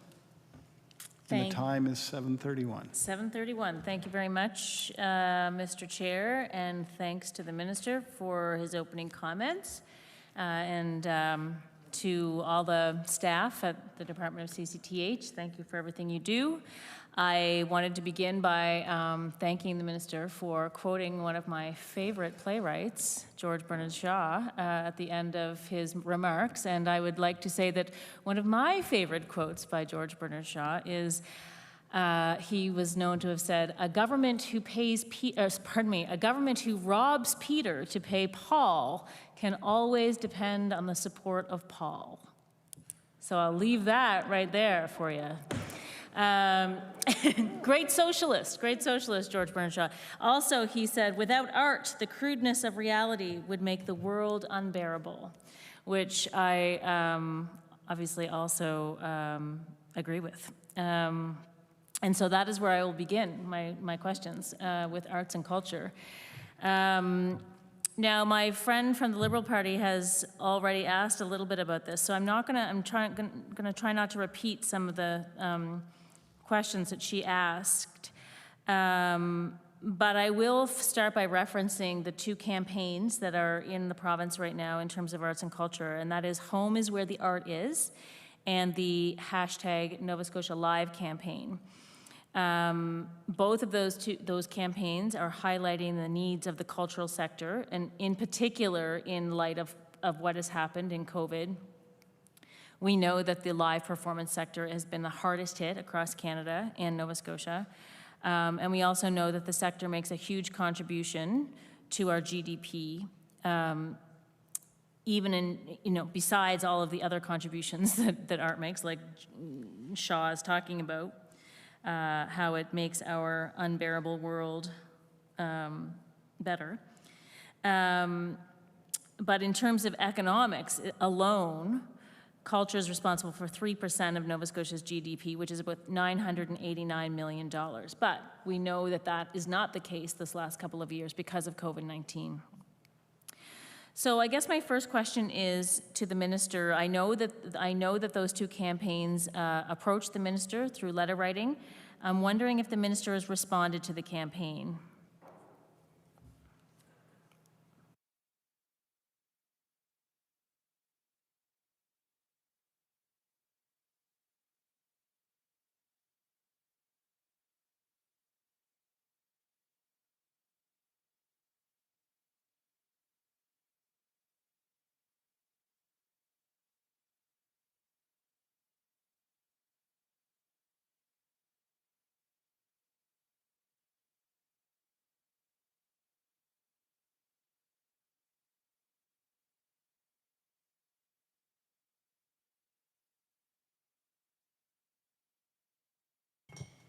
I recognize the Honourable Minister for Communities, Culture, Tourism, and Heritage. Thank you, Mr. Chair, and welcome the member to the second round of questions there. And I certainly agree with you with the great contribution to our GDP from that sector, and I know the last time she spoke about it in the legislature, she probably didn't want to use the word passionate. But, I mean, I know she's passionate, and there's every reason to be, and she's certainly not alone within the confines of the house. There's a lot of people in there that think a lot of the arts and culture. I must say, I can honestly say this, that I've met with the arts and culture sector. We and our staff continue to meet with them. There's ongoing dialogue, and we realize that they have been slammed hard by the pandemic, along with many other areas across the province. But certainly, arts and cultures certainly took, I guess, in other words, took a beating as far as what has happened over the past 2 years, and we're, the department is aware of that.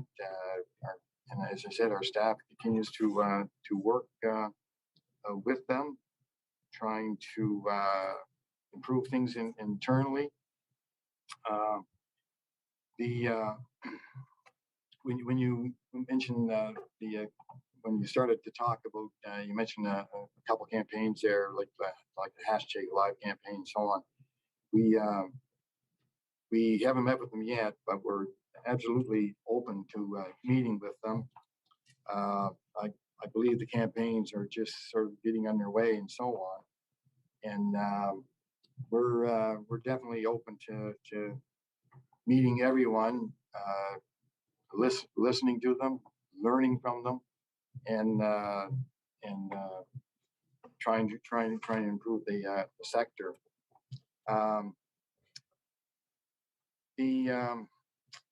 So we appreciate that the operating grant programs provide predictable support, and we have focused on providing this targeted project support, and is aimed at helping organizations develop these new initiatives that impact communities and potentially new revenue streams.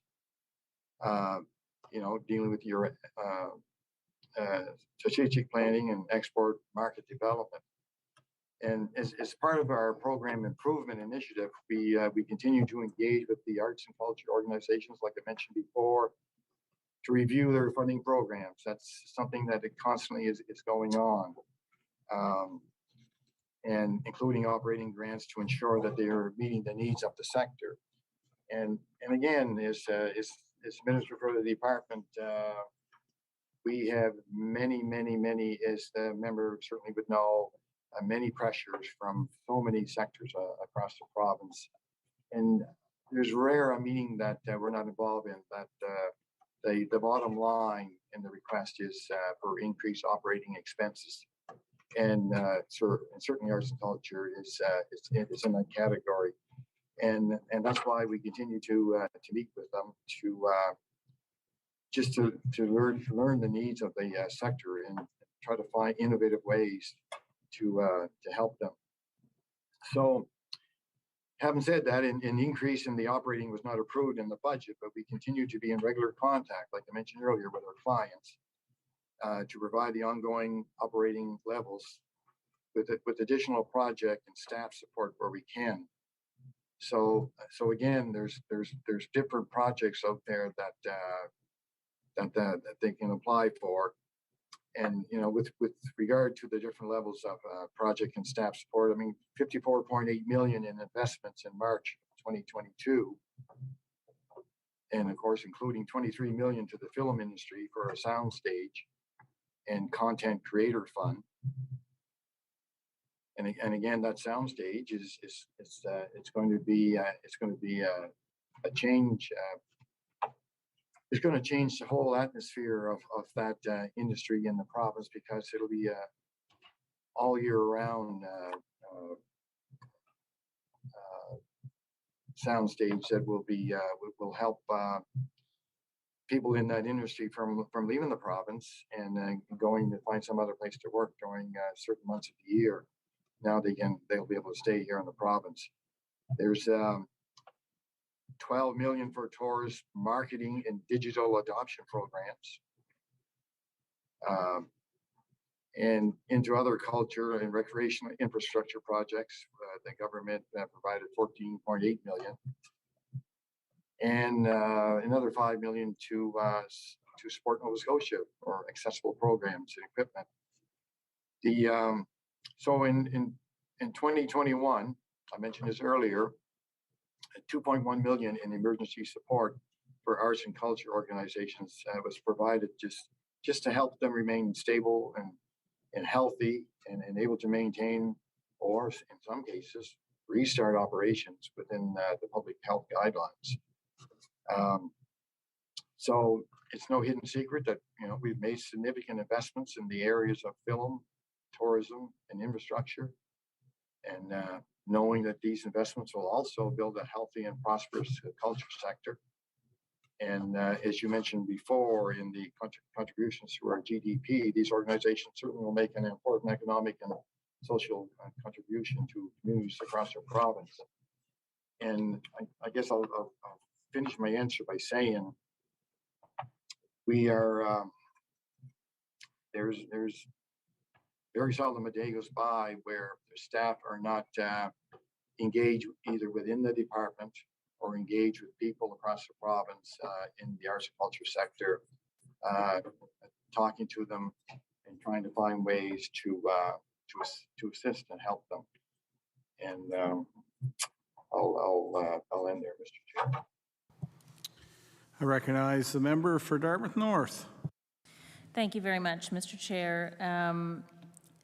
Yes, I have no doubt that the staff in the department are very committed to the arts and culture sector. I know it personally, and I know it from talking to other, to stakeholders in the sector, and I really appreciate that. And I do appreciate, and I do believe the minister when he says that the staff and him are, meeting with the sector and concerned about the sector. I really do trust that. And I appreciate that. And I'm not going to really, continue on this point for very long, Minister. I assure the minister I won't, because I know he knows how I feel about this, and I know they all do who are listening. But I will it's my job, so I'm going to say this. So, to say that operating funding or operating companies are stable is inaccurate right now. So they are not stable because COVID has taken such a bad hit on them. However, I will say this also, that the funding has not increased in 20 years, really. I mean, there's been some small increases, but there hasn't been any really meaningful investment. And that, I guess, that includes the NDP government. I'm not, listen, all governments are at fault for this, but the fact is that it is impossible to be stable if the funding hasn't increased in 20 years. It's mathematically or whatever incorrect to say it because of inflation. So I appreciate that the department is continually grappling with this. I know that people in the department know that the increases need to happen. And so I remain hopeful that perhaps there will be some announcement coming that the Treasury Board will make a special, whatever you call it, allocation. What's that word? President of the Treasury Board? When you like allocate money? Never mind. Appropriation, an additional appropriation at some point during this year to show the sector that the province actually understands its contribution to our tourism, to our health and well-being, to our ability to attract professionals to the province, to all of that. So I'm not going to belabor that point. I'm going to move on. In the minister's business plan, under the section Museums and Libraries as Economic Drivers, there is a plan to collaborate with Tourism Nova Scotia to promote libraries and museums as regional assets. So before I ask my question, I'll just say, again, could have included cultural institutions in that list, but anyway. Is there an increase in funding to strengthen the operations of the museums and libraries that are being referred to in the business plan?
I recognize the Honourable Minister for Communities, Culture, Tourism and Heritage. Thank you, Mr. Chair, and once again, thanks to the member for the question.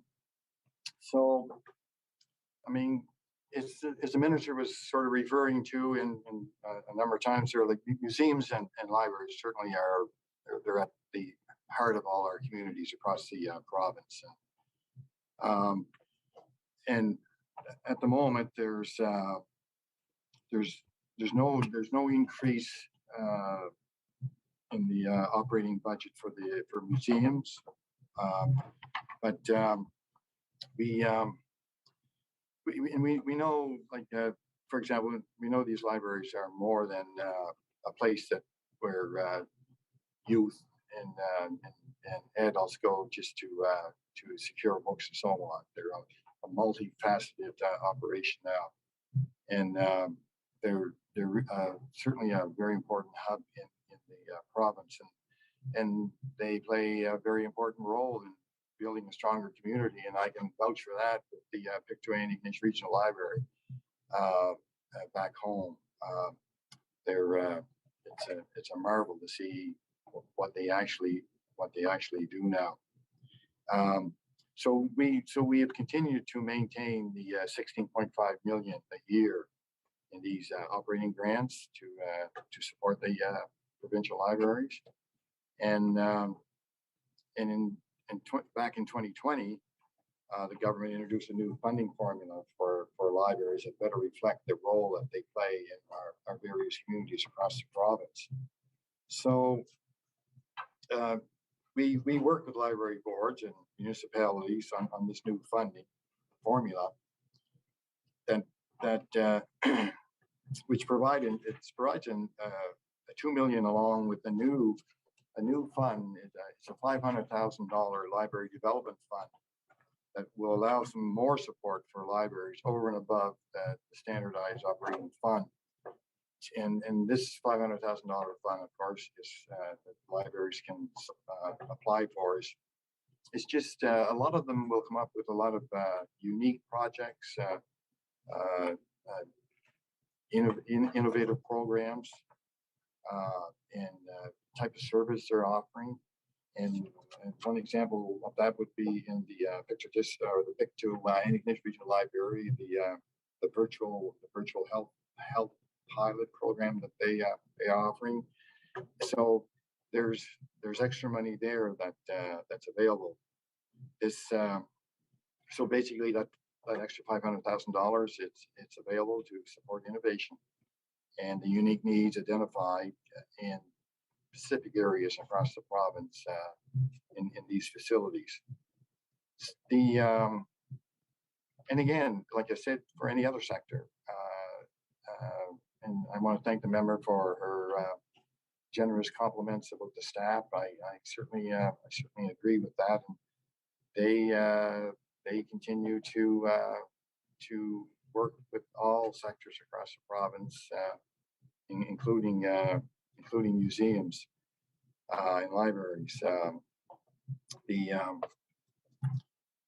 So I'm not sure if the member is interested in me, talking about the Nova Scotia Museum. It's made up of 17 local managed museum sites and 11 directly managed museum sites, and includes over 240 buildings, more than 1 million artifacts and specimens, and numerous vessels. The one thing I think we were very pleased with is during the March break, the number of people that visited some of our, like the 3 main museums in the province. One being the Museum of Natural History, that saw an increase of over 38% from the previous March break. And there was over 7,800 people that showed up at the Museum of Natural History during the March break of this year, versus the approximately 3,000 the year before. And the Maritime Music of the Atlantic had an increase of about 46% during the March break, and that was 2,000 more visitors than compared to approximately 1,000 the year before.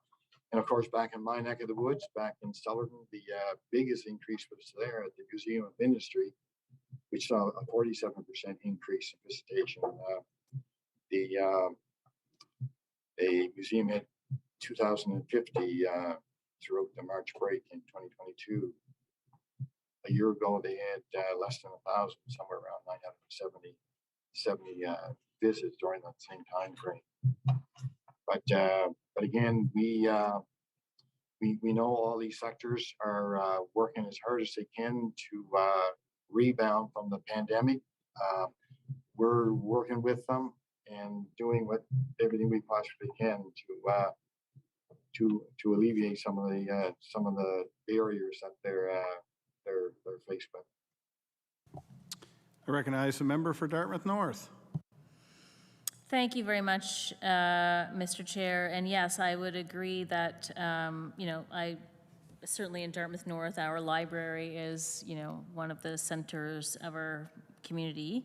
And the staff there have truly been on the front line of the COVID pandemic and the COVID response. They were some of the first to have rapid tests available, and they, along with a number of other organizations, Our library organized a coat drive last year and this year, winter clothing drive for folks because they weren't able to, collect their usual used clothing. They just do amazing things. So I just want to clarify with a very short answer, if the minister would be willing, just the $500,000 fund, is that for kind of anything that libraries want to apply for, or is it like thematically linked or with the library as a tourism asset? Like, in the application process, does the library have to make a case for how this will attract visitors to the library or the town, or can it be for programs that will serve simply the people that the library normally serves? I recognize the Honourable Minister for Communities, Culture, Tourism and Heritage. Thank you, Mr. Chair, and once again to the member, it is an innovation fund, and it's very broad, it's wide open. If there's an initiative or a project that a library in any community across the province would like to initiate, the funding is there, and that's why that $500,000 is available for. So the answer is yes. It's pretty wide open to request. I recognize the member for Dartmouth North. Well, thank you very much for that clarification. And I'm also interested in the statistics that the minister gave about visits to museums. It's great news that this year's March break saw such a huge increase in visits to museums. Certainly on March break, that is the kind of thing I do with my own children. But I'm surprised that there would be celebration. I don't mean to be sarcastic, but to compare to last year, so it's great that there's an increase, but if the comparison is last year, which we were in the heart of the pandemic when vaccines were only beginning to roll out, it doesn't seem super surprising to me that those increases would be the case this year when we were triple vaxxed by March break this year. So I'm wondering if there's any kind of analysis of the growth this year compared to like pre-pandemic numbers. Are we still kind of in a recovery phase, or are we status quo with pre-pandemic numbers and growing? Could the minister give some analysis on that? I recognize the Honourable Minister for Communities, Culture, Tourism and Heritage. Thank you, Mr. Chair, and certainly we're definitely in a recovery stage, and the numbers look so promising from what we have experienced over the past 2 years. So we're really excited looking at the numbers in March break compared to last year. And of course, last year we were deep into the COVID-19 pandemic, and a lot of people did not want to venture out and visit places like these museums. So we were quite pleased with the fact that there was an increase. We are expecting more of a rebound, and we're anticipating that the numbers will be even higher this summer. We're anticipating that and hoping for that. The other part of the question that the honourable member mentioned was and I don't have those at my fingertip right now. I was trying to get them. Is the numbers of visitors pre-pandemic, like in 2019, for example, March of 2019. I don't have those at my fingertips, but we're definitely in recovery mode, and we were pretty pleased to see the numbers as this past current March break. Thank you, Minister. I recognize the member for Dartmouth North. Thank you. And my last question about libraries is that I'm wondering if or what the plan is to increase access to Atlantic Canadian authored works in our libraries in Nova Scotia.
I recognize the Honorable Minister for Communities, Culture, Tourism, and Heritage. Well, thank you, Mr. Chair, and thanks for the member. And I'll mention 2-3 things to the honorable member. And if there's more information that she may require, I'll be happy to secure that and provide it to her. But I personally have met with the book publishers of the province. The staff is expected is certainly working engaged with the publishers of Nova Scotia publishing sector. There is initiatives afloat, like the one page. We are certainly committed to this here, and I think of the e-books that are available from authors from the province of and not only Nova Scotia but across Atlantic provinces that are available. So during our dialogue with the Nova Scotia book publishers, that was discussed in our meetings with them. Basically, what the honorable member brought up here. So we are definitely looking forward to expanding this and helping the local authors thrive. I recognize the member for Dartmouth North. Well, thank you very much, Mr. Chair, and to the minister, thank you for that. Good to know that that's on the radar. But I had some questions about the book publishers program, so I will skip to them now since we're on the topic.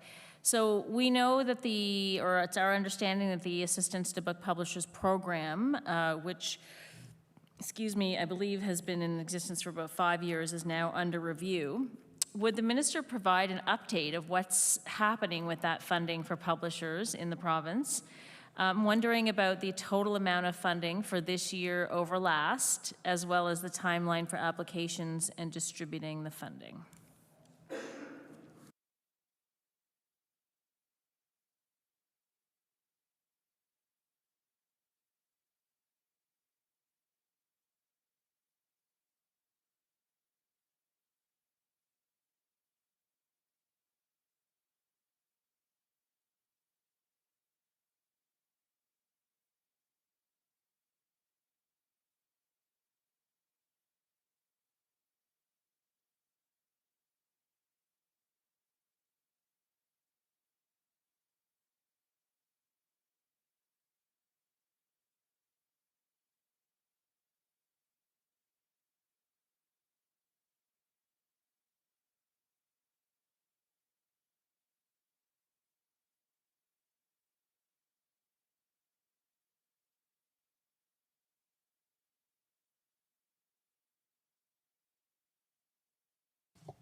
I recognize the Honorable Minister for Communities, Culture, Tourism, and Heritage.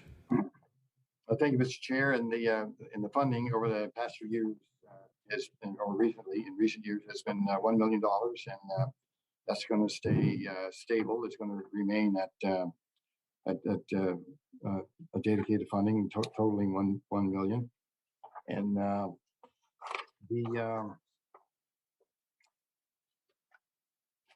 so, I mean, to address the COVID-19 impacts with the sector, Mr. Chair, we extended the terms of the 5-year investment for at least an additional year, providing support with priority projects and activities. So during our consultations and meetings with the Nova Scotia book publishers, they've been advocating to the department for a new and ongoing dedicated funding stream to support their initiatives. And CCTH has provided a cumulative $5,940,000 to 13 publishers, over the past few years. And the department also has contributed an additional ballpark $209,000 over the same span. in support of the Atlantic Publishers Marketing Association. The Arts Nova Scotia, by the way, also provides support to the publishing sector in the form of approximately $125,000 annually through his project grants for a publishing program. So I'm not sure if that answers or gives the information that the member wanted, but I'm going to stop there, Mr. Chair. I recognize the member for Dartmouth North. Yes, thank you very much to the minister for that. Yeah, I guess a question of mine is that I'm wondering with the review underway, will the eligibility requirements for publishers be changed? So right now, and I understand the reasons for this, but right now it's quite exclusive. This money is available to an exclusive group. Currently, anyone who accesses that money must be an active member of the Atlantic Publishers Marketing Association and have published a minimum of 12 titles, eligible titles. 4 of these must have been in the past fiscal year. That's quite a tricky requirement to meet for many small publishers. Obviously, it makes sense for the Nimbuses of the world or the Formacs of the world, but for sort of more either emerging publishers or just smaller scale, it makes it pretty tricky to access that funding. So I'm wondering if part of this review is exploring the eligibility requirements for publishers to be able to access that money.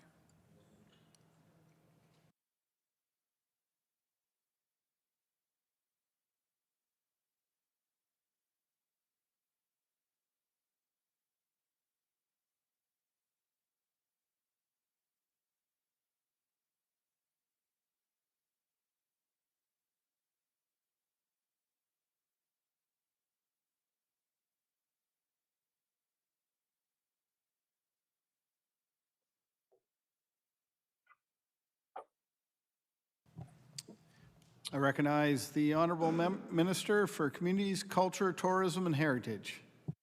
Thank you, Mr. Chair. And as the honourable member was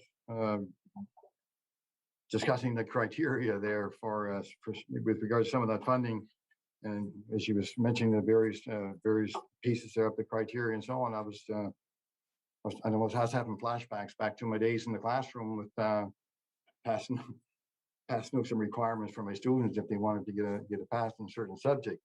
But I tell you one thing that I like about estimates is the fact that members like the honourable member right there will bring up some issues that are certainly great issues that need to be looked at and need to be discussed. And this is certainly one of them.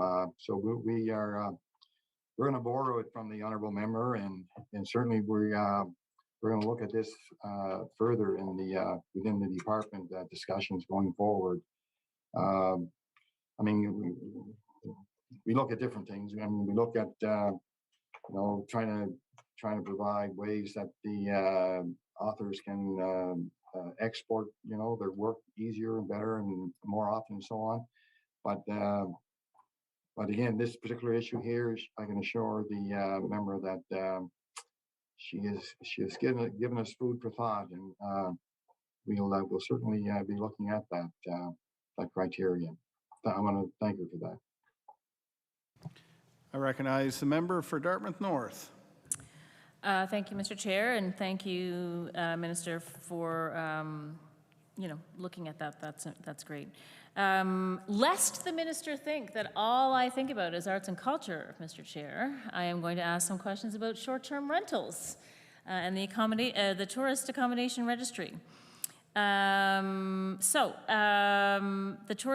tourist accommodation registry and short-term rentals. How many short-term rental registrations have been made for the categories of 1 to 4 bedrooms, 5 or more bedrooms, or as platform operators? And so if the minister doesn't have this at his fingertips, happy to, get that later, but I just want to get that question on the record. So that's short-term rental registrations for the categories of 1 to 4 bedrooms, 5 or more bedrooms, or platform operators.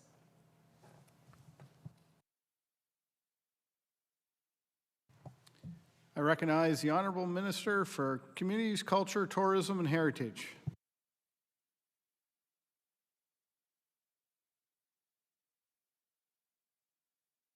Thank you, Mr. Chair. The honorable member surprised me there. I was expecting more questions from her, from the area that's so dear to her heart. But with regard to the accommodation, short-term rentals and so on, I don't have that information on the fingertips, but we'll try to acquire as much of the information as possible, and I will certainly provide it for her. I mean, I can say this much, that we can certainly give her the information where people have registered. Now, I think it's safe to say that there's some short-term rentals that have not registered, and this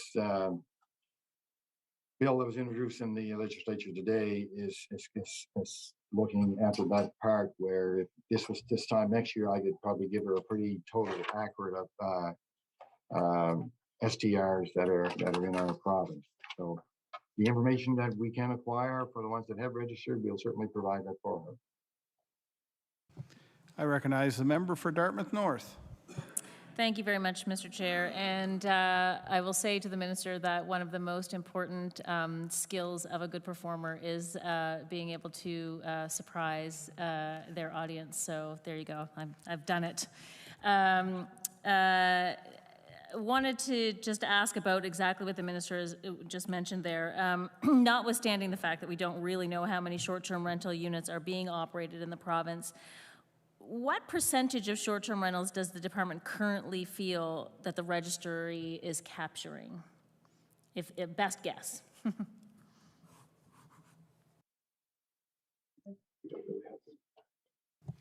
I recognize the Honourable Minister for Communities, Culture, Tourism and Heritage.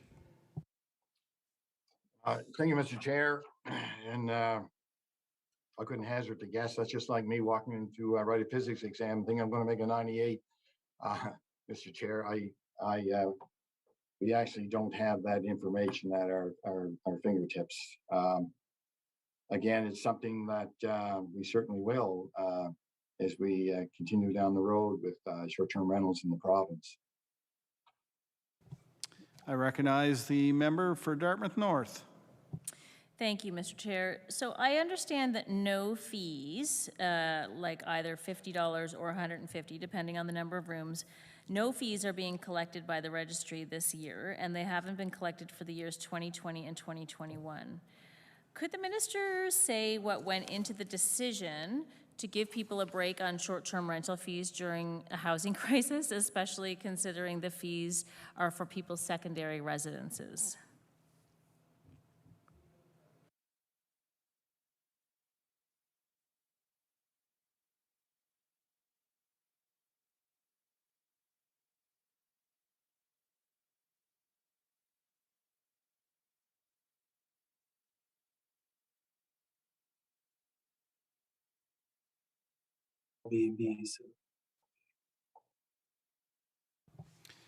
I recognize the Honourable Minister for Communities, Culture, Tourism and Heritage. Thank you, Mr. Chair. And the decision that was made it encompassed all tourist accommodations, not just short-term rentals and so on. And for obvious reasons, the pressures that were on during the pandemic during the last 2 years. I recognize the member for Dartmouth North. Thank you, Mr. Chair. And how many fines of $1,000 to $7,500 have been issued for people who are operating short-term rentals but not registered?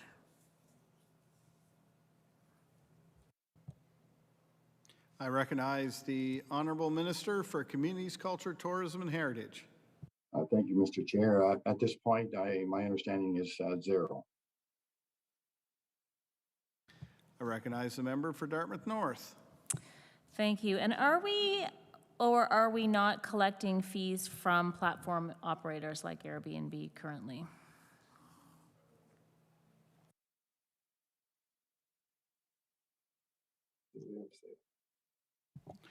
I recognize the Honorable Minister for Communities, Culture, Tourism, and Heritage.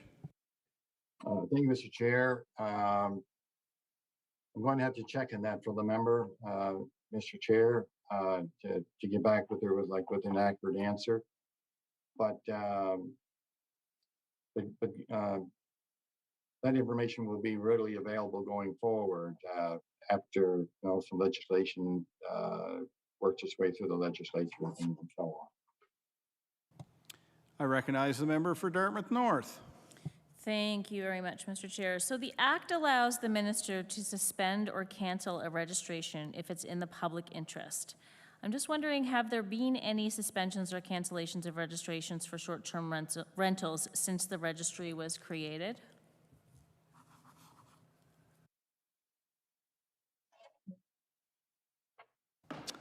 I recognize the Honorable Minister for Communities, Culture, Tourism, and Heritage. Thank you, Mr. Chair. And at this particular point, none that I'm aware of. Thank you, Mr. Chair. I recognize a member for Dartmouth North. Thank you very much, Mr. Chair, and to the minister, thank you for those answers. I'm now going to move on again. I'm going to switch, not back to art and culture, but to recreation, Mr. Chair. I wanted to ask the minister a few questions about the Let's Get Moving Nova Scotia plan. So we know that before the pandemic, statistics showed that only 1 in 5 Canadians met the recommended level of physical activity for health benefits. And then, of course, the closure of sports facilities and lockdown measures and increased screen time during the pandemic have only made that situation worse. I was quoting there, I apologize, from a federal committee studying the impacts of COVID. The committee also noted that during the height of lockdowns, only 3% of children were meeting the daily requirements for physical activity. Now, anecdotally, in my house, all we did was physical activity during the first months of the pandemic because I would have probably lost it. So every day we were riding our bikes and walking the streets of Dartmouth. But yes, I can see that, that was tricky because, and people who were working, anyway, not everyone was doing that, obviously, and not able to do it. I was lucky. My question is the department considering updating or accelerating the Let's Get Moving plan in light of COVID's effect on physical activity?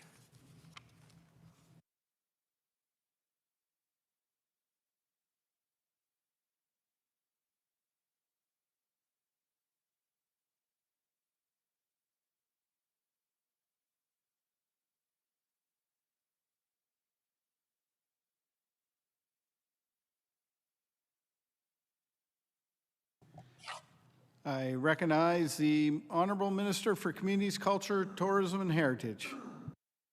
Well, thank you, Mr. Chair, and to the honourable member. I'm certainly pleased to hear that your household was very active during that time, because there's certainly some households that were certainly not for a variety of reasons during the pandemic. But the more we can be even moving around, certainly the better for our health. With regard to the dollar value, the budget, there's an increase in the budget for this coming fiscal year. I believe it's in the ballpark of at least $700,000 in addition to last year's budget. And the other thing too is that Let's Get Moving Nova Scotia. It's across several departments. It's a cross governmental action plan for increasing physical activity and just encouraging movement in the province. I can remember back many years ago, Mr. Chair, I had the privilege or honor or whatever of being the Minister for Health Promotion and Protection. And at that particular time, we had internally within our staff a project where when we came to work, that we wouldn't use the elevator. We would use the stairs. And again, it was a little project and a healthy project where it was most of the staff members bought into it, and the just for that, the physical activity and so on.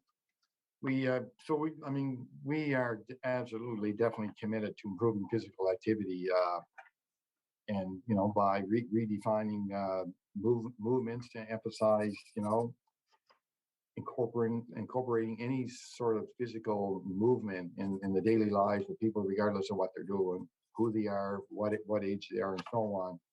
And trying to reach out to where Nova Scotians spend their days, if it's at home, if it's at work, wherever they're spending most of their time. And at the same time, using a lens of inclusion, and then focus on, like, the opportunities that are out there that appeal to opportunities, I would say, that appeal to the less active population that we see in the province. And we also know that encouraging this physical activity wherever people spend their days certainly is so important to our mental and physical health, and in particular during the last 2 years during this pandemic. And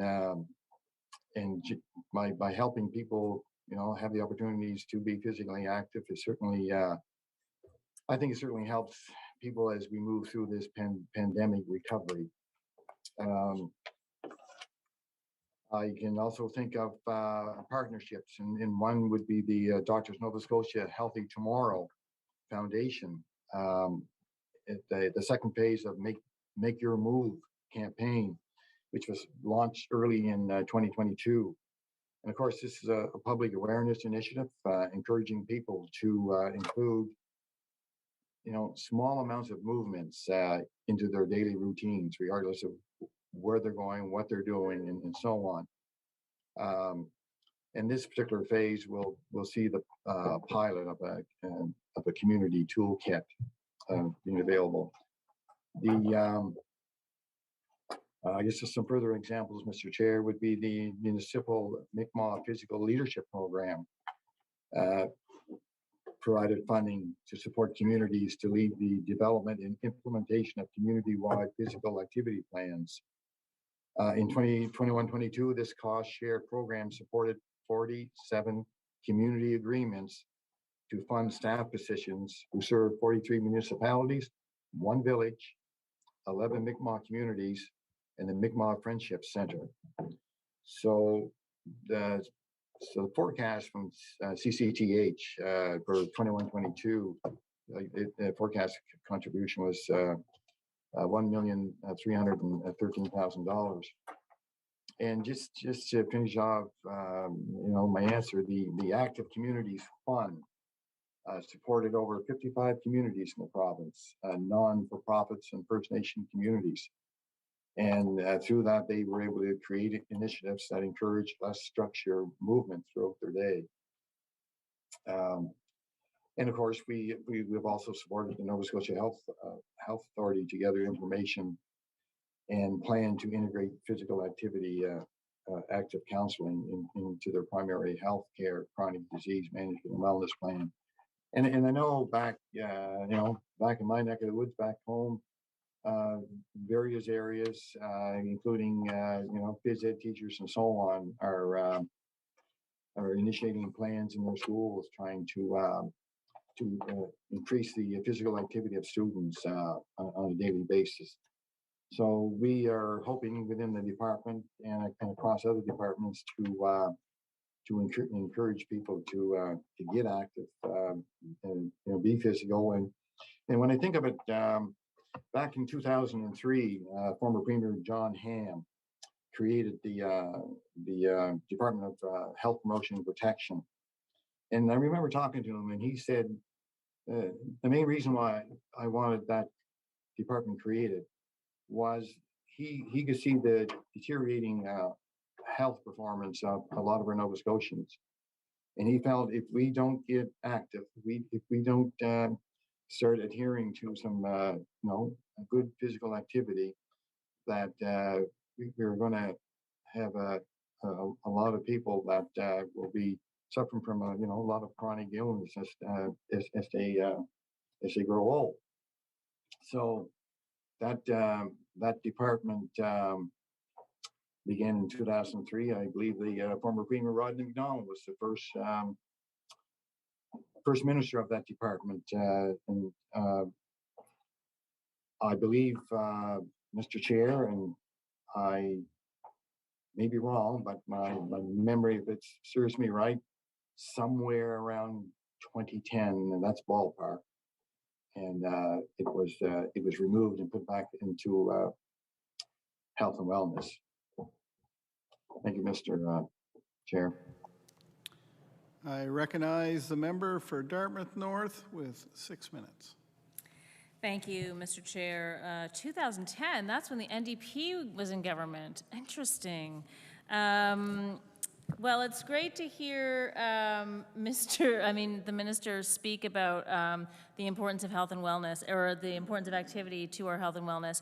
I hope, this is like, the minister's speaking my language here, Mr. Chair. Like, this is upstream health and wellness funding that is necessary, right? Like, we're talking, absolutely, we should be investing upstream so that folks do not develop chronic illnesses, that they can stay active as they age and not develop chronic illnesses. It would save the health. It would save a lot of human suffering, obviously, that's the most important thing, but it would save the health and wellness budget, a substantial amount of money. And so I hope the minister is talking to the Minister of Health and Wellness about this, and I also hope the minister is talking to the Minister of Public Works about this, because I certainly will be taking the opportunity to talk again, as she is very happy for me to do, about active transportation. And this is the trail systems in Nova Scotia. They're all amazing. The Community Activity Fund, or whatever it's called, is awesome for that exact reason. But we need a sort of a province-wide strategy that involves health and wellness and public works. So happy to hear that our Minister of CCTH is on board. Probably the last question I'm going to be able to get in here is, speaking of other ministers, Hike Nova Scotia has asked the Department of Natural Resources and Renewables, I'm saying it like that because the minister happens to be in the room right now, to increase funding for provincial parks, to increase winter access to trails. I'm wondering, has the Minister of CCTH spoken with the Minister of Natural Resources and Renewables about investments needed so that people can have access to provincial parks all year round?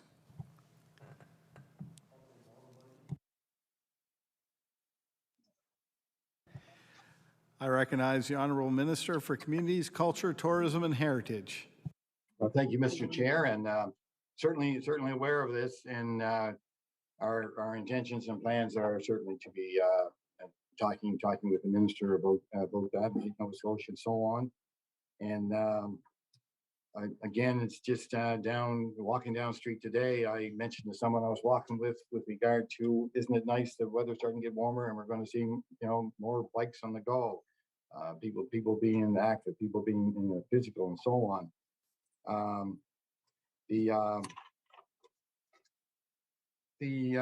Also, Mr. Chair, like, I know through my initial career, 30 years in the school system, I coached, Mr. Chair, for 40 years in the community, 30 years at the school level, and I was very busy trying to make people active. And I can recall taking my class a number of times out for maybe a 15-minute stroll for a couple of reasons. One, just to get outside, breathe in some air, get some physical activity, and to get their minds off the books inside, so that when they returned, they would be fresh and ready to roll again. And I can remember one day taking the class out, and another teacher saying, "Where are you going?" And I said, going for probably a 12-minute stroll around the block with my class. And the teacher said, "Are you allowed to do that?" And I shouldn't have said this, but I said, "Well, I can't see anybody here that's going to stop me." So anyway, away we went, and kids enjoyed it. They got some physical activity. They got outside the classroom, And if we read about the schools in the Scandinavian countries, we read, over in Finland, Sweden, Denmark, and so on, all the physical activity that they have throughout the school week. It's just totally incredible. And I've discussed this with several ministers of education in this province over the last number of years. And I want to mention to the member the fact that I didn't want to mention the NDP, so I just kind of flirted around with the year 2010, maybe 2011. But I think it was around that time because I was very disappointed because the reason why it became a department by itself was the fact that it wouldn't be swallowed up through the budget by the health department.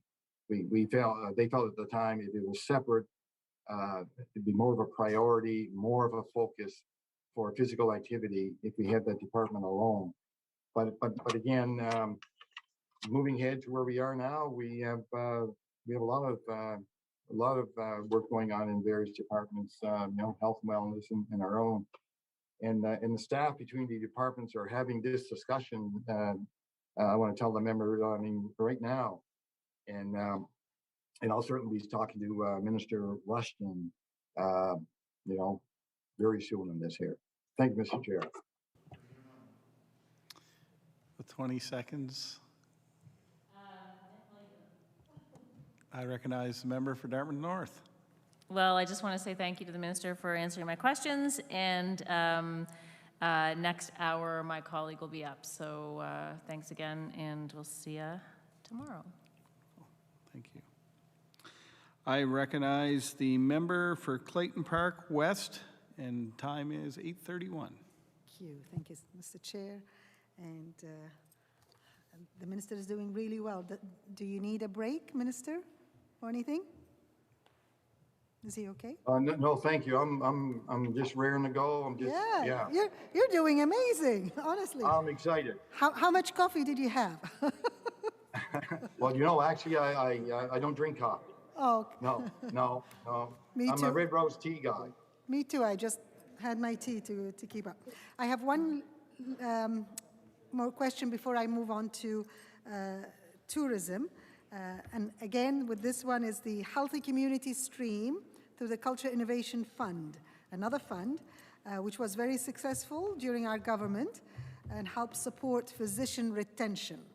Can you please share if this program is currently open, and if it's not, when will it be reopening?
I recognize the Minister of Communities, Culture, Tourism, and Heritage.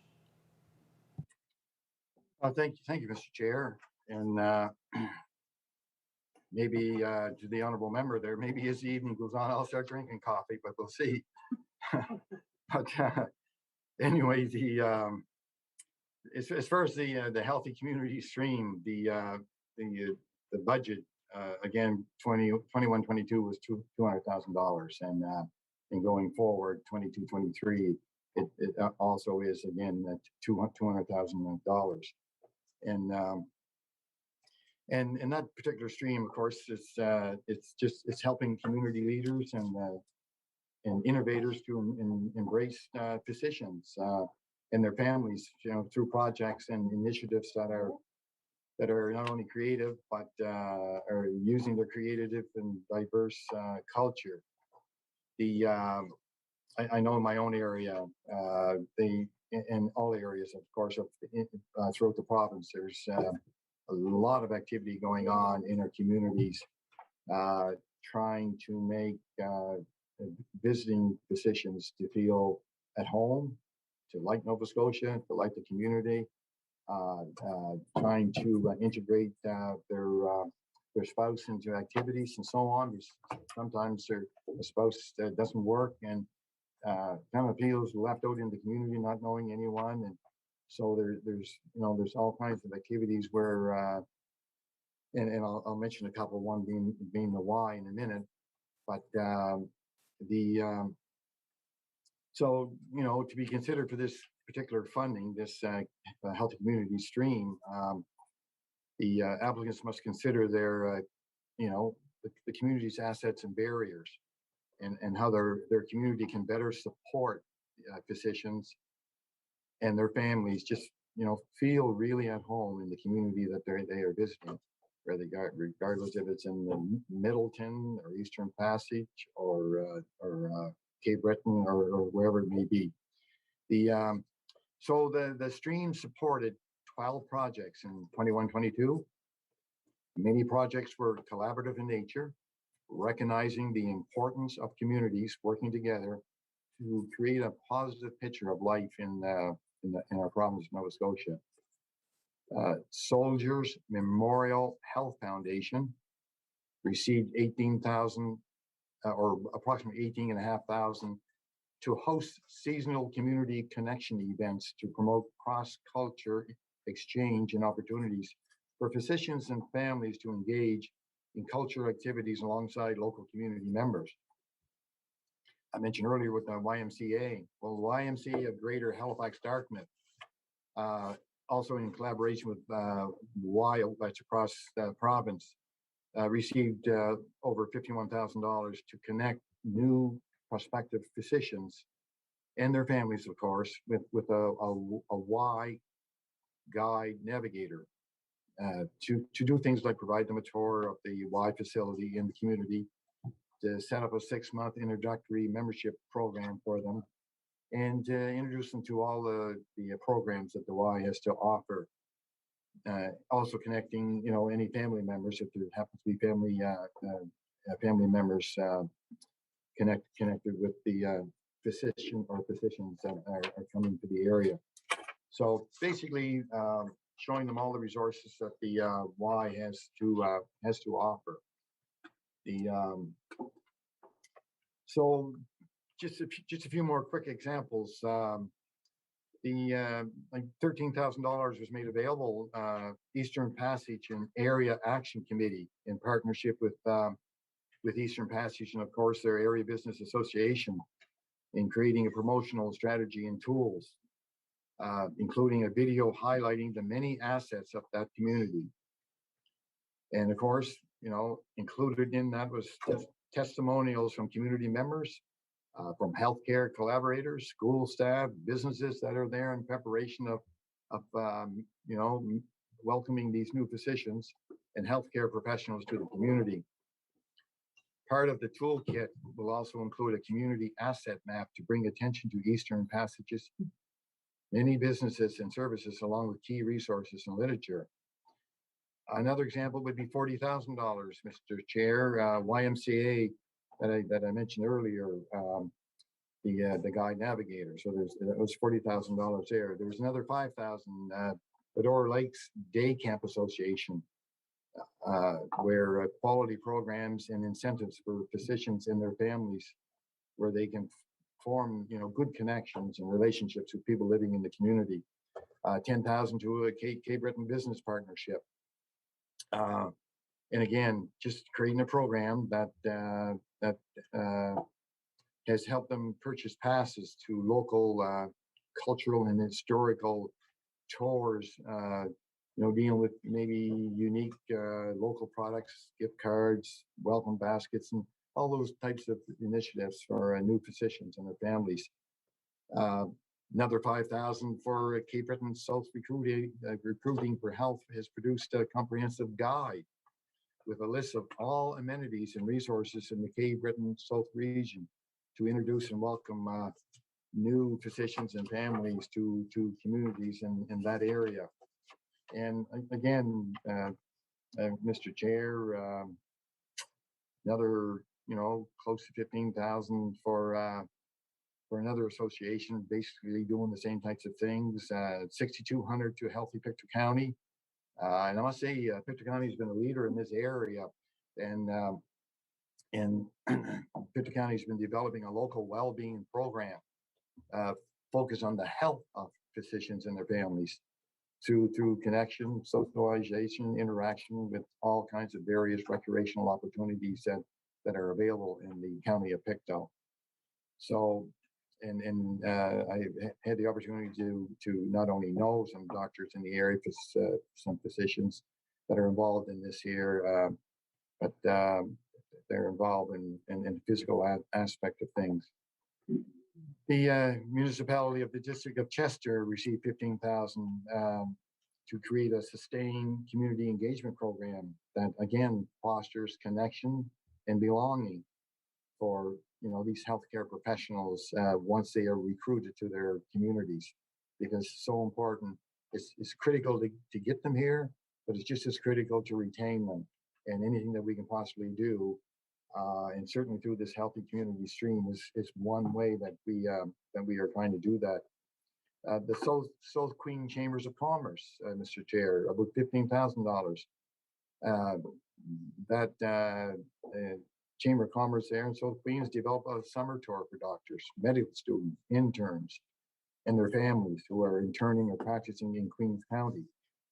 And I can safely say that, Mr. Chair, my youngest daughter of 6 kids is finished, I believe, June 15th in her second year of residency at Dow. And if I said once to her over the past 3 or 4 years, I've said it 100 times that if she wanted to do something for her father, is to get all of her classmates to stay here in Nova Scotia and set up shop somewhere across the province to help us out. So I'm still waiting for her to come across with that. I don't call it a birthday gift or whatever. But there was $15,000 given to the South Shore Multicultural Association to develop. What they did is they develop a newcomer settlement guide, and it's just a resource for physicians, to attract them to that area, to retain them to that area. So there's, maybe I'll just finish with a couple more. There's more than that, but the Annapolis Valley Chamber of Commerce, I think they received funding of around $23,000 to work on a strategy to build a broader plan to attract, support, and retain physicians and community volunteers through collaboration with communities in the area. And finally, the Soldiers Memorial Hospital Foundation, they had funding around $15,000. And, for hosting seasonal community connection events to promote cross-cultural exchange and just opportunities for physicians and families to engage in cultural activities alongside local community members, because our tentacles are out there everywhere trying to attract and entice doctors to come to Nova Scotia.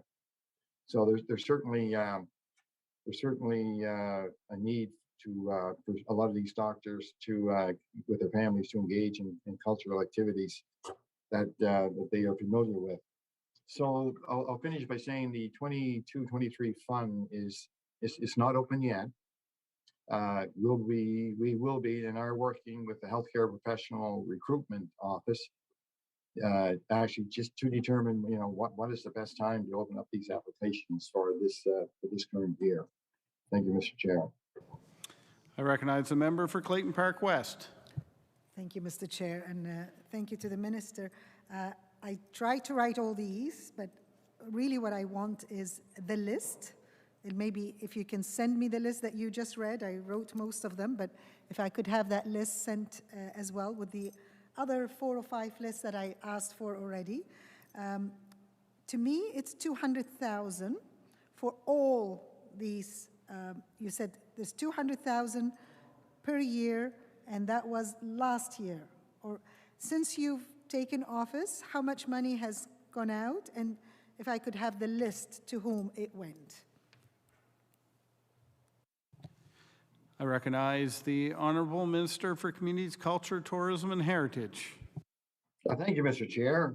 And to the honorable member, honorable member, I'm gonna have to buy you a new leather satchel because you're gonna have a lot of lists before this night's over.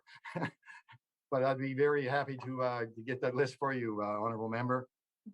We can make that available to you. And I'm not sure if the honorable member meant, if I understood her to say that the $200,000 that was available last year in the funding is or may not be available this year. I'm not sure if she said that or not, but just to, as a clarification, the $200,000 is definitely in the budget for this current year for the Healthy Communities stream. Thank you, Mr. Chair. I recognize the member for Clayton Park West. Thank you, Mr. Chair, and I'll clarify that to the minister.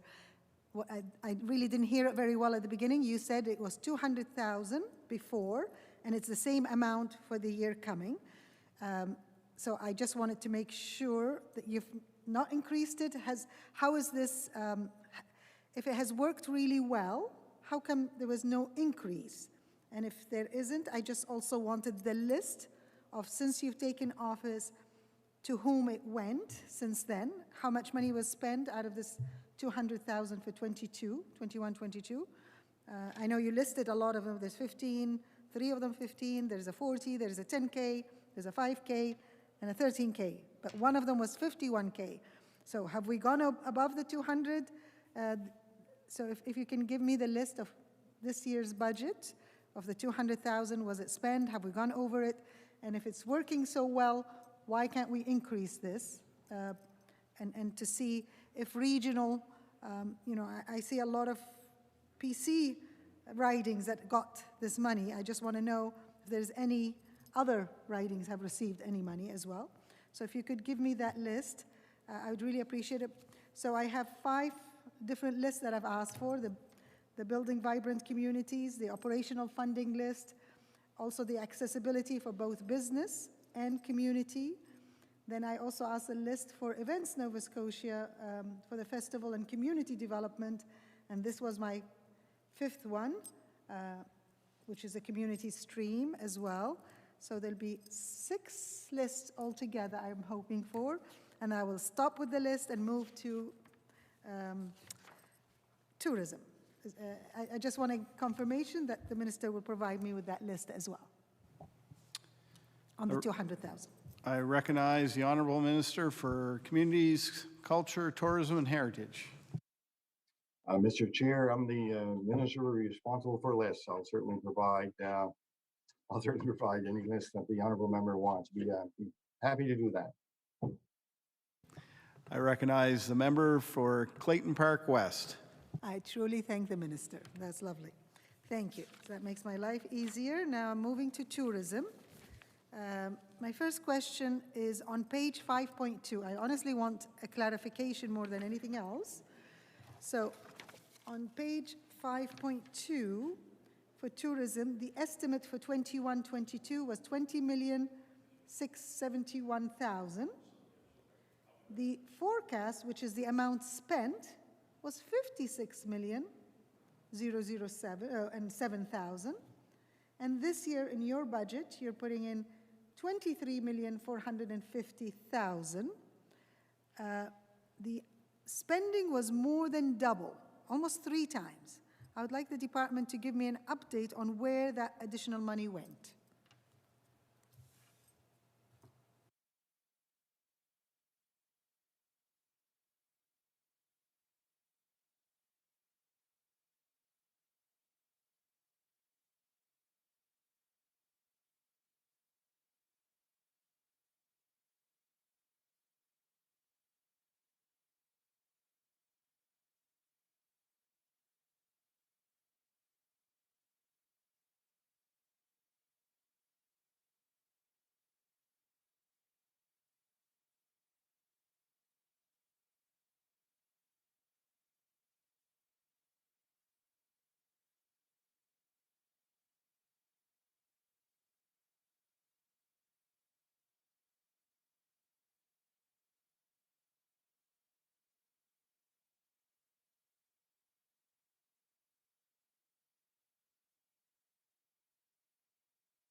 I recognize the Honorable Minister for Communities, Culture, Tourism, and Heritage. Well, thank you, Mr. Chair, and thanks to the member of the question. The again, there was a lot of essential COVID support response. You know, for example, for accommodations and so on. And you know, as we look back over the last 2 years, the tourism sector, along with many other sectors, have had a devastating impact from the pandemic, with a lot of health measures that we're trying to protect and keep Nova Scotians safe. And so it certainly hit the tourist sector very, very hard. In fact, when I think back to pre-pandemic in 2019, I think we had somewhere in the area of 2.6 billion visitors to the province, where in 2020, 20 and 21 there was about a billion, so it was down 1.6. But the forecast with regard to your figures there and so on, I mean, there's a lot of response to help all kinds of organizations inside the tourism sector. Like there's marketing activities was one example. Marketing activities was 9.2 million. The real property tax rebate was around 7.2 million, and the what they call the Restart customer attraction program that was provided, and that was about in the ballpark of 8.9 million. So and there's I don't have a numerical number on my fingertips, but in the marketing part of it, there's a considerable amount of money made available to help these to help the sector rebound from the pandemic. I recognize the member for Clayton Park West. Yes, I definitely understand the tourism sector was the hardest hit, and they needed help, and I'm happy that they received the help they got, especially in the first and second, in the 2020 and 2021.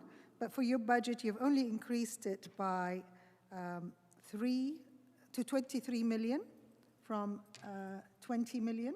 So how, and we're still coming out of COVID, and it's going to take the tourism operators a long time to recover. How do you expect that this increase of just 3 million from the estimate of the year 21-22 would cover when it took more than 36 million of spending, extra spending, and you're just giving them 3 million more? So where did these figures, and how are you going to survive helping those tourist operators?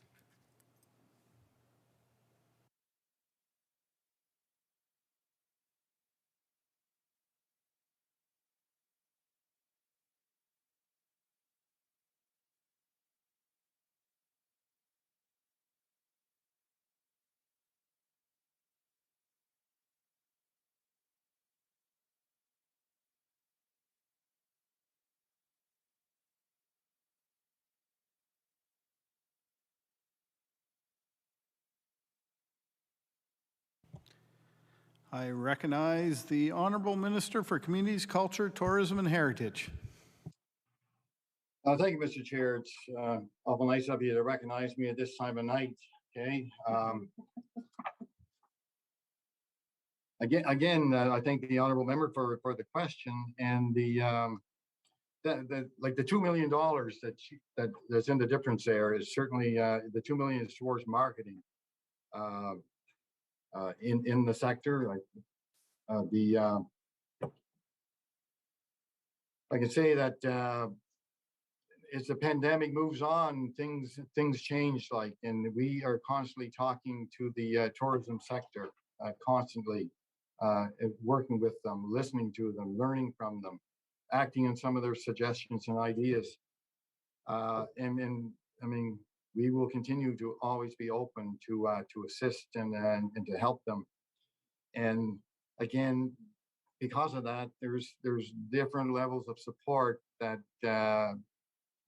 that are required or needed at certain times throughout the pandemic. Some some needs right now would be, probably different from needs about 14 months ago or 8 months ago or whatever. So it just depends what part of the pandemic that we are in. But there's an Atlantic Canada agreement on tourism. I think there's approximately $875,000 involved in that. But once again, the 2 million is that's new marketing to help out the sector rebound from the pandemic. Jump on their bicycles, I guess, and thrive throughout the province and the Atlantic region. Entice people to come into this province, Mr. Chair, to stay in our province, to spend their money in our province, to enjoy our province, to come back here and live in our province. I thank you, Mr. Chair. I recognize the member for Clayton Park West. Thank you, Mr. Chair. And compared to last year, this government increased their estimates for the department by $4 million in total. And since that time, Communities, Culture and Heritage has taken over tourism, which is a huge addition. I'm just wondering how does the department plan to oversee an additional division with only $4 million in budget increase? How many employees and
I recognize the Honourable Minister for Communities, Culture, Tourism and Heritage. Thank you, Mr. Chair, and thank you to the honourable member for the question. And I think looking at it here is the 21-22. That's the actual. It actually includes the tourism aspect of the budget. And the percentage of the like the 4 million that may have been mentioned. So the Tourism Nova Scotia marketing was 2 million. The revitalization was 1 million, and it was in the area of 800,000. And the included in the 21-22 estimates is I believe 20.7 million. And Tourism Nova Scotia only, I mean, it's only for tourism, yeah, Tourism Nova Scotia. I'm not sure that answered the member's question or not, Mr. Chair, but we'll. I recognize the member for Clayton Park West. I think I'm more confused than I started, but I believe what you're trying to say. But the total amount, it went from 137,769,000 to 141. But I also see some discrepancies there that I would like to ask about. So I'm going to leave that question, and just before I forget, on the same page, 5.2, it's notable that the Office of Acadian Affairs and Francophonie has gone down, the budget for this year compared to the budget for 21-22.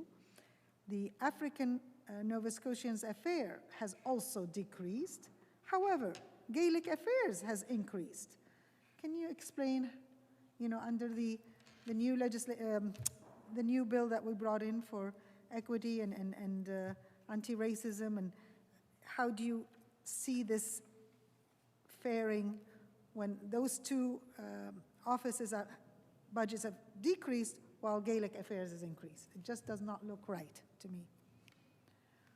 Maybe you can explain that one.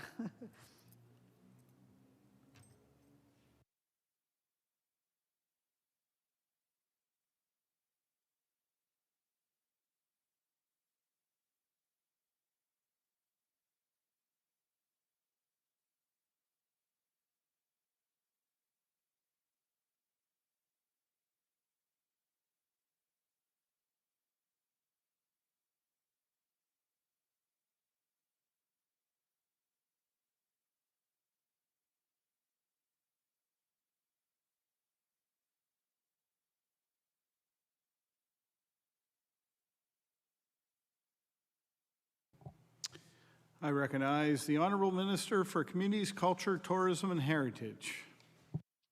Thank you, Mr. Chair. Thanks to the member for the question. That discrepancy that we are looking at is basically dealing with staffing vacancies. So it's basically the status quo, very, very slight decrease. And again, with the staffing vacancies, so there's new staff coming and going, and the new staff coming in, sometimes they come in at different pay scales. So that'll show a little difference in the numbers and so on. So I think that's where the decrease is showing, Mr. Chair. I recognize the member for Clayton Park West. So have we reduced the number of staff for Acadian Affair and African Nova Scotian? What do you mean, the decrease? Did they move from full-time to part-time? If you can clarify what actually happened, why is it decreasing, an exact reason?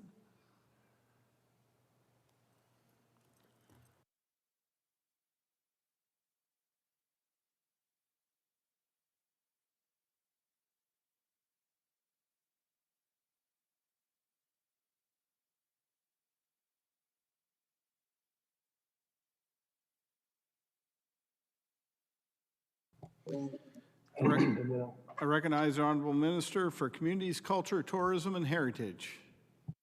Thanks, Mr. Chair, and thanks for the question from the member. Again, basically right across the various divisions there, or the offices, the number of staff have remained about practically the same. You have to consider the fact that there's a fair bit of moving within the various offices and so on, and for that matter, departments across government. And sometimes when people retire or new junior people come in, their pay scale is at a different rate. But as far as the number of staff, that's it's practically the very same.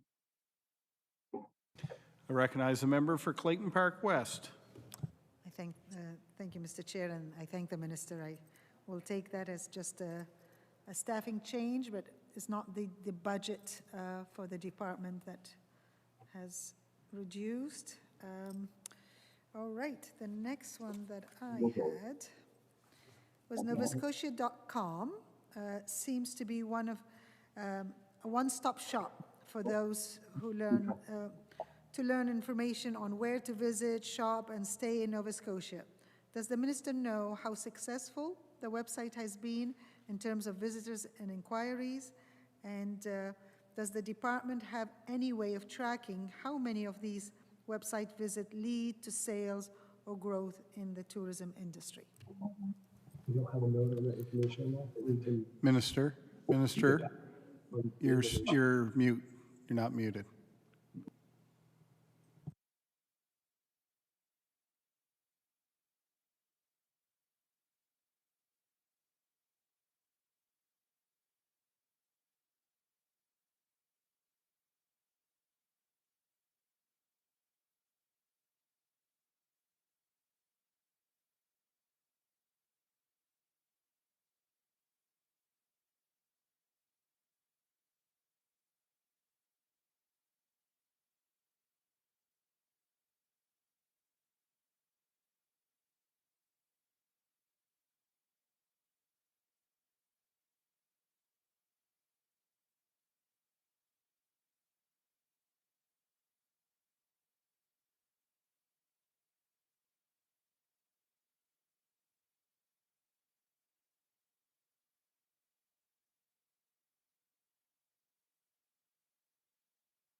I recognize the Honorable Minister for Communities, Culture, Tourism, and Heritage.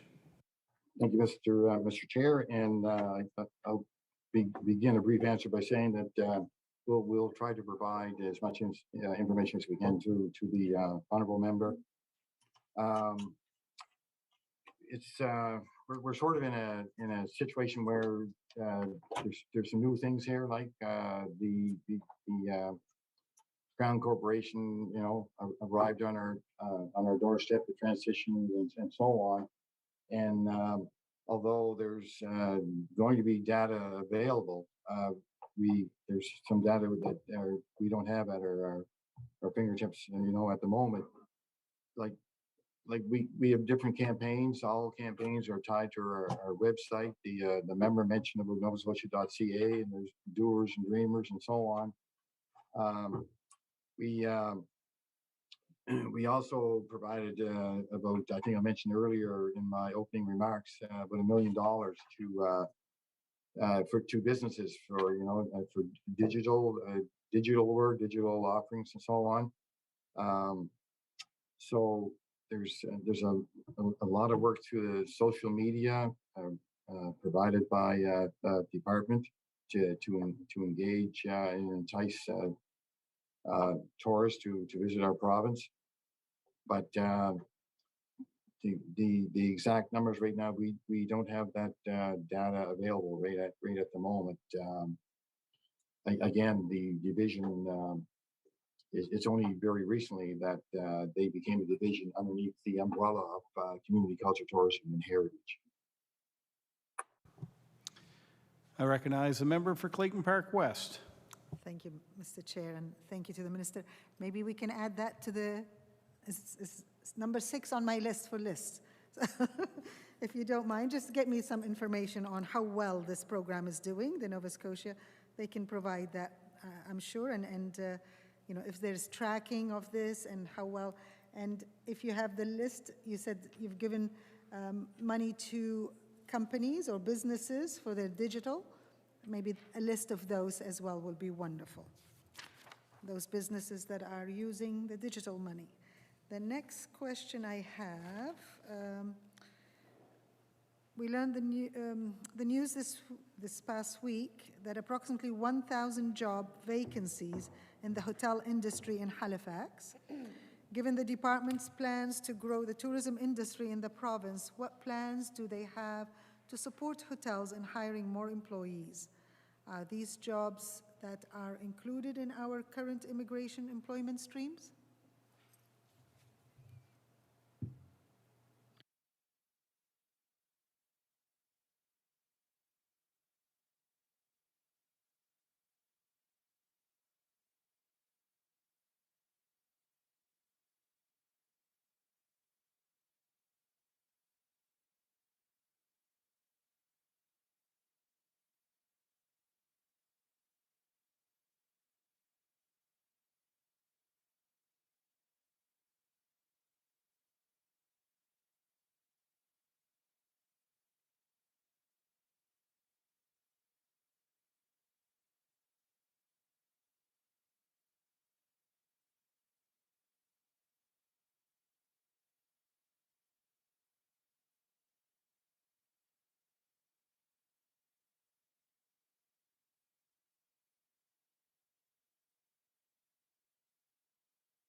I recognize the Honorable Minister for Communities, Culture, Tourism, and Heritage. Thank you, Mr. Chair, and want to thank the member for that question. I mean, it's a very important question. It's I've had the opportunity to more than once, of course, to talk with members of the tourism sector across the province, and I mean, what are their challenges? And certainly one of the first challenges that they'll mention is labor, and so we heard from them directly, and and then they talked about how important it is to obtain quality people with the right skill set for their uh, area of expertise or their area of what they're involved in the tourism industries and so on, wanting to get the right product, the right people and so on. We are very busy dealing with this here through labor skills and immigration. Um, there's programs that are becoming available for training for this sector. We're certainly daily working to address this challenge. I've had the opportunity to talk to the federal minister and all the ministers and the provincial ministers and territorial ministers across the country on a Teams meeting, and it was ironically they're all suffering from the same types of challenges. One being a shortage of labor, and another one was the fact that a lot of their areas were cut off from air access to their particular specific areas and so on, and that they were very, very anxious to make some marketing plans to increase some direct routes from areas where they used to have a lot of tourists visit our province. So the no, I mean, talking to the service industry, hotel association having recruiting fairs and so on. So there's actually a lot of things going on to recruit, retrain, and obtain the necessary labor force that's required. But again, it's certainly very challenging, and it's something that is happening right across the country. I recognize the member for Clayton Park West. Thank you, Mr. Chair, and thank you to the Minister. And yes, I hope we are working hard at finding ways to find people for the industry as they open up. And 1,000 jobs is a big concern when I saw that number. So I'm sure the department is working hard to find solutions. My next question is, we are very interested to hear from the Minister regarding the Art Gallery of Nova Scotia. I know I'm so excited for the Art Gallery and the new design, but can the Minister update us on how the new build is progressing? And has your government implemented any additional safeguards to ensure the project stays on budget?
I recognize the Honorable Minister for Communities, Culture, Tourism, and Heritage.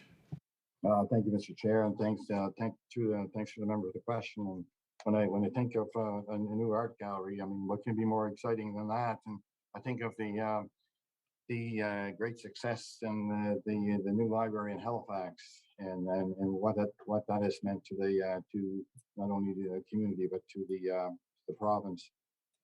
And with regard to the art gallery, and it's no hidden secret that there's due to pandemic, whatever you're doing, there's certainly escalating costs seem to arise. And for example, Mr. Chair, I spend a fair bit of my time doing some carpenter work.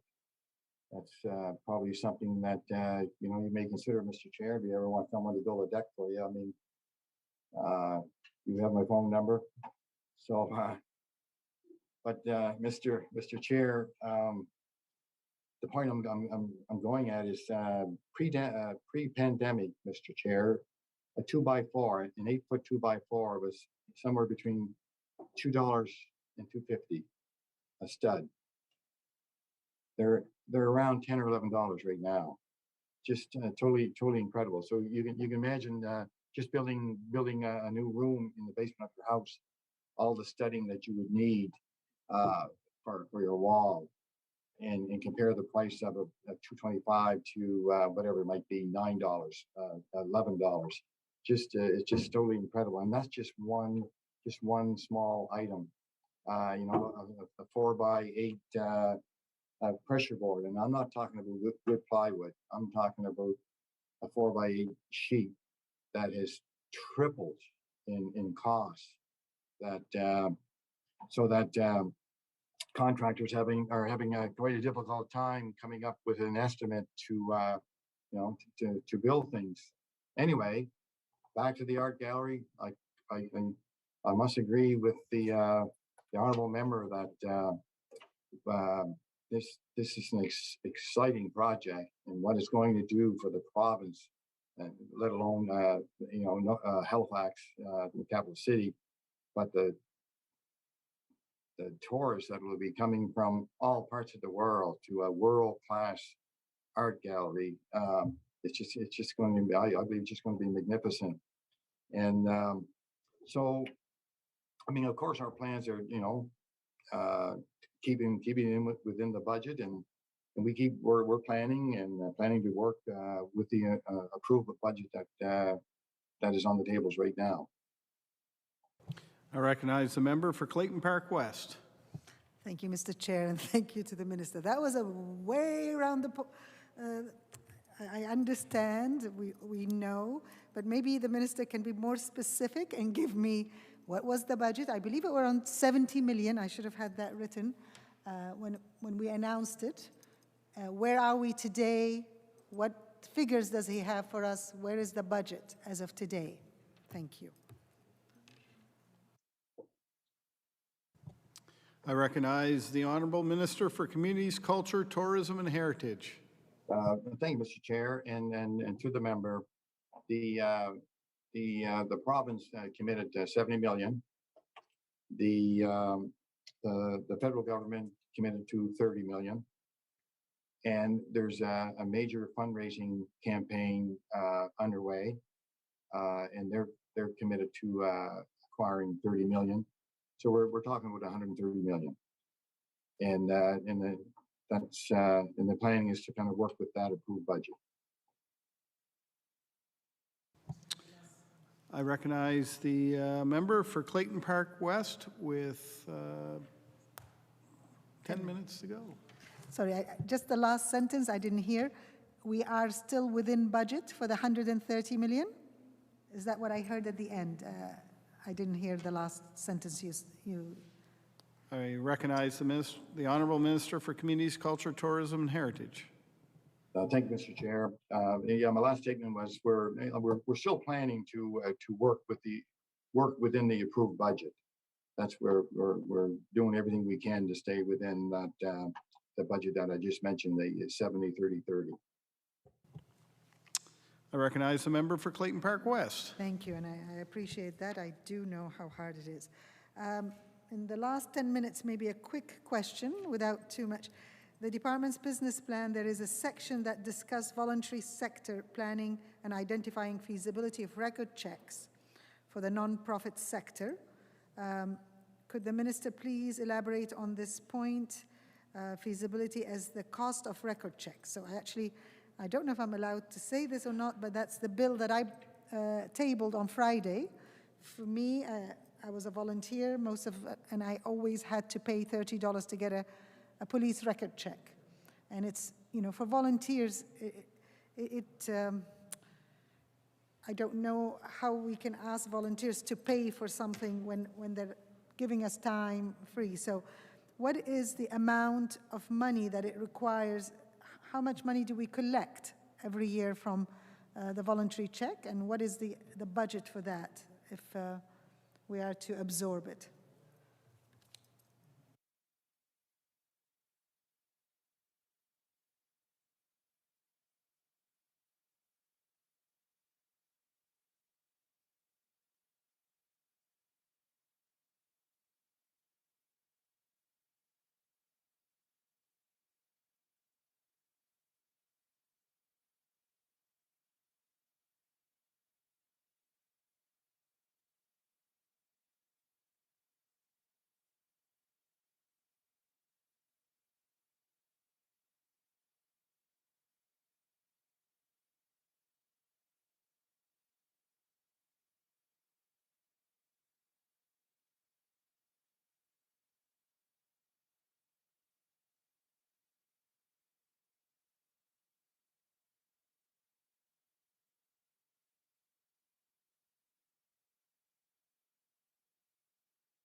I recognize the Honourable Minister for Communities, Culture, Tourism and Heritage.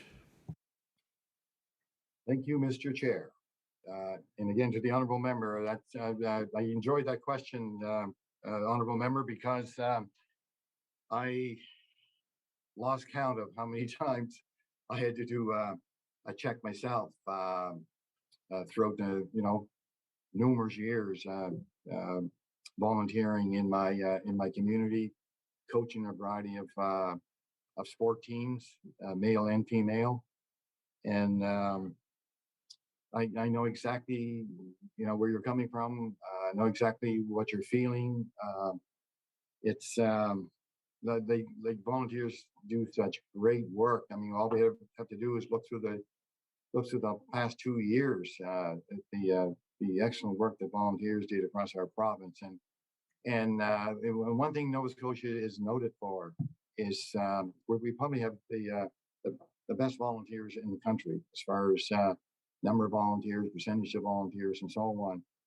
So yeah, I mean I agree with the member. It's kind of a barrier, I think, towards volunteers.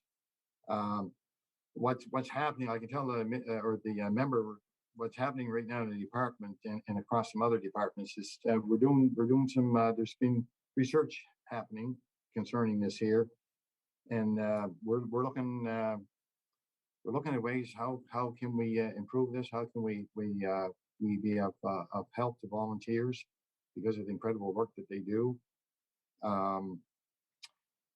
I have it marked down here again to make sure to the member that it's something that we're going to continue to look at and discuss at our regular meeting. So I want to thank you for bringing that up because I've heard that so many times, and I felt the same way. I mean, just in last year, I had to do a police check. Now, when I walk into the Glasgow police station, Mr. Chair, there's not a police officer in there that doesn't know me. Okay, for the right reasons, Mr. Chair. But here I am. I'm doing a police check, and of course, you have to pay for those police checks. So it's something that I'm glad the member brought up, and we'll certainly be looking into it and seeing if there's any way that we can help out. I recognize the member for Clayton Park West. With only 4 minutes, this is a quick one. I hope the minister has faster answer for this one. Regarding the River John Food Bank that was announced on March 16, what grant or funding stream was this distributed through? And why was the original request was for 163,000, but then it became 650,000? Can the minister clarify why did it increase by by 5 times? First, which stream and the increase as well?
I recognize the Honorable Minister for Communities, Culture, Tourism, and Heritage with a minute and a half. Okay, thanks, Mr. Chair, and I'll be as quick as I can. That particular operation, in order to make it sustainable, the initial funding certainly was inadequate. So, I mean, there was some year-end funding became available. So, in order to have the federal government to be a partner in this here, you know, certain things have to happen. So, we know we talk about food security. We know that there's a critical gap in the province and so on. We know the project was based on merits. The Community Support Society of River John, they will operate that food bank, and which will include an emergency food pantry, a community garden and greenhouse. It'll offer educational food literacy programs. We know that the facility will also be used by local groups in the area, including the 4-H Club, local church groups, health services, River John Ladies Group, and Seniors Group, and others. So basically, it was an opportunity Order. to work with you. I now, the Liberals' time has expired, the Liberal Party's time has expired, and now pass it over to the NDP caucus. And the member for Halifax Needham, you have 7 minutes. Thank you. I'm just going to cut right to the chase here. DPAD is a critical voice for our community, and I know the minister is very well aware of their role. I would like the minister to assure DPAD and the African Nova Scotian community that the organization can expect reliable funding through the minister's mandate. This is a question of a yes or no. Minister? Minister, Ian's got a minute there for you. Minister, you're on, put it on mute. Thank you.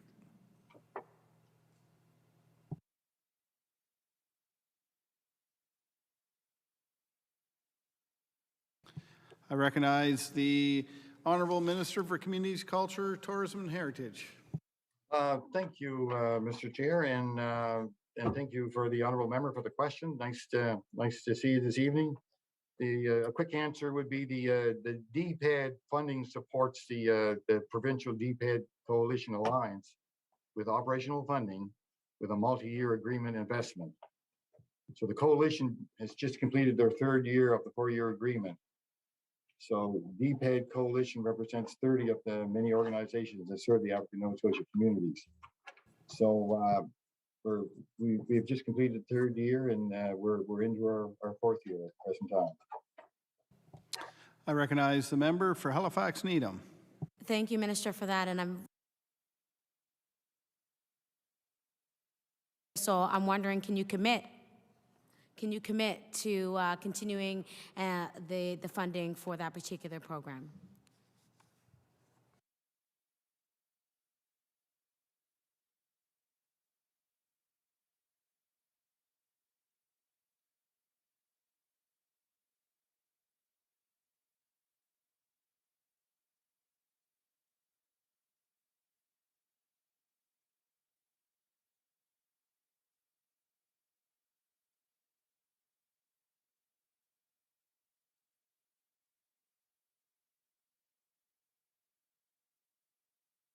I recognize the Honourable Minister for Communities, Culture, Tourism and Heritage. Thank you, Mr. Chair. Must be getting late, Mr. Chair, because I'm having trouble finding my mouse. Anyway, the answer to the honorable member's question is again, there's 1 year left in the program. So what'll happen is we go through this 4th year is we're going to be working with DPAD and with regard to access to funding and any other needs that DPAD may need or have or want going forward. I recognize the member for Halifax Needham. Thank you for that, Minister. We're going to have a deeper conversation about this particular part of the department. But my next question is going to be, I've heard some concerns from the community about the Land Titles Initiative being moved from ANSA. We know there's expertise in the African Nova Scotian Affairs Department around the particular systemic barriers faced by African Nova Scotians that they believe is necessary to administering this program. Can I ask the Minister, and briefly, to address these concerns, and is it possible for you to shift it back to the African Nova Scotia, to ANSA?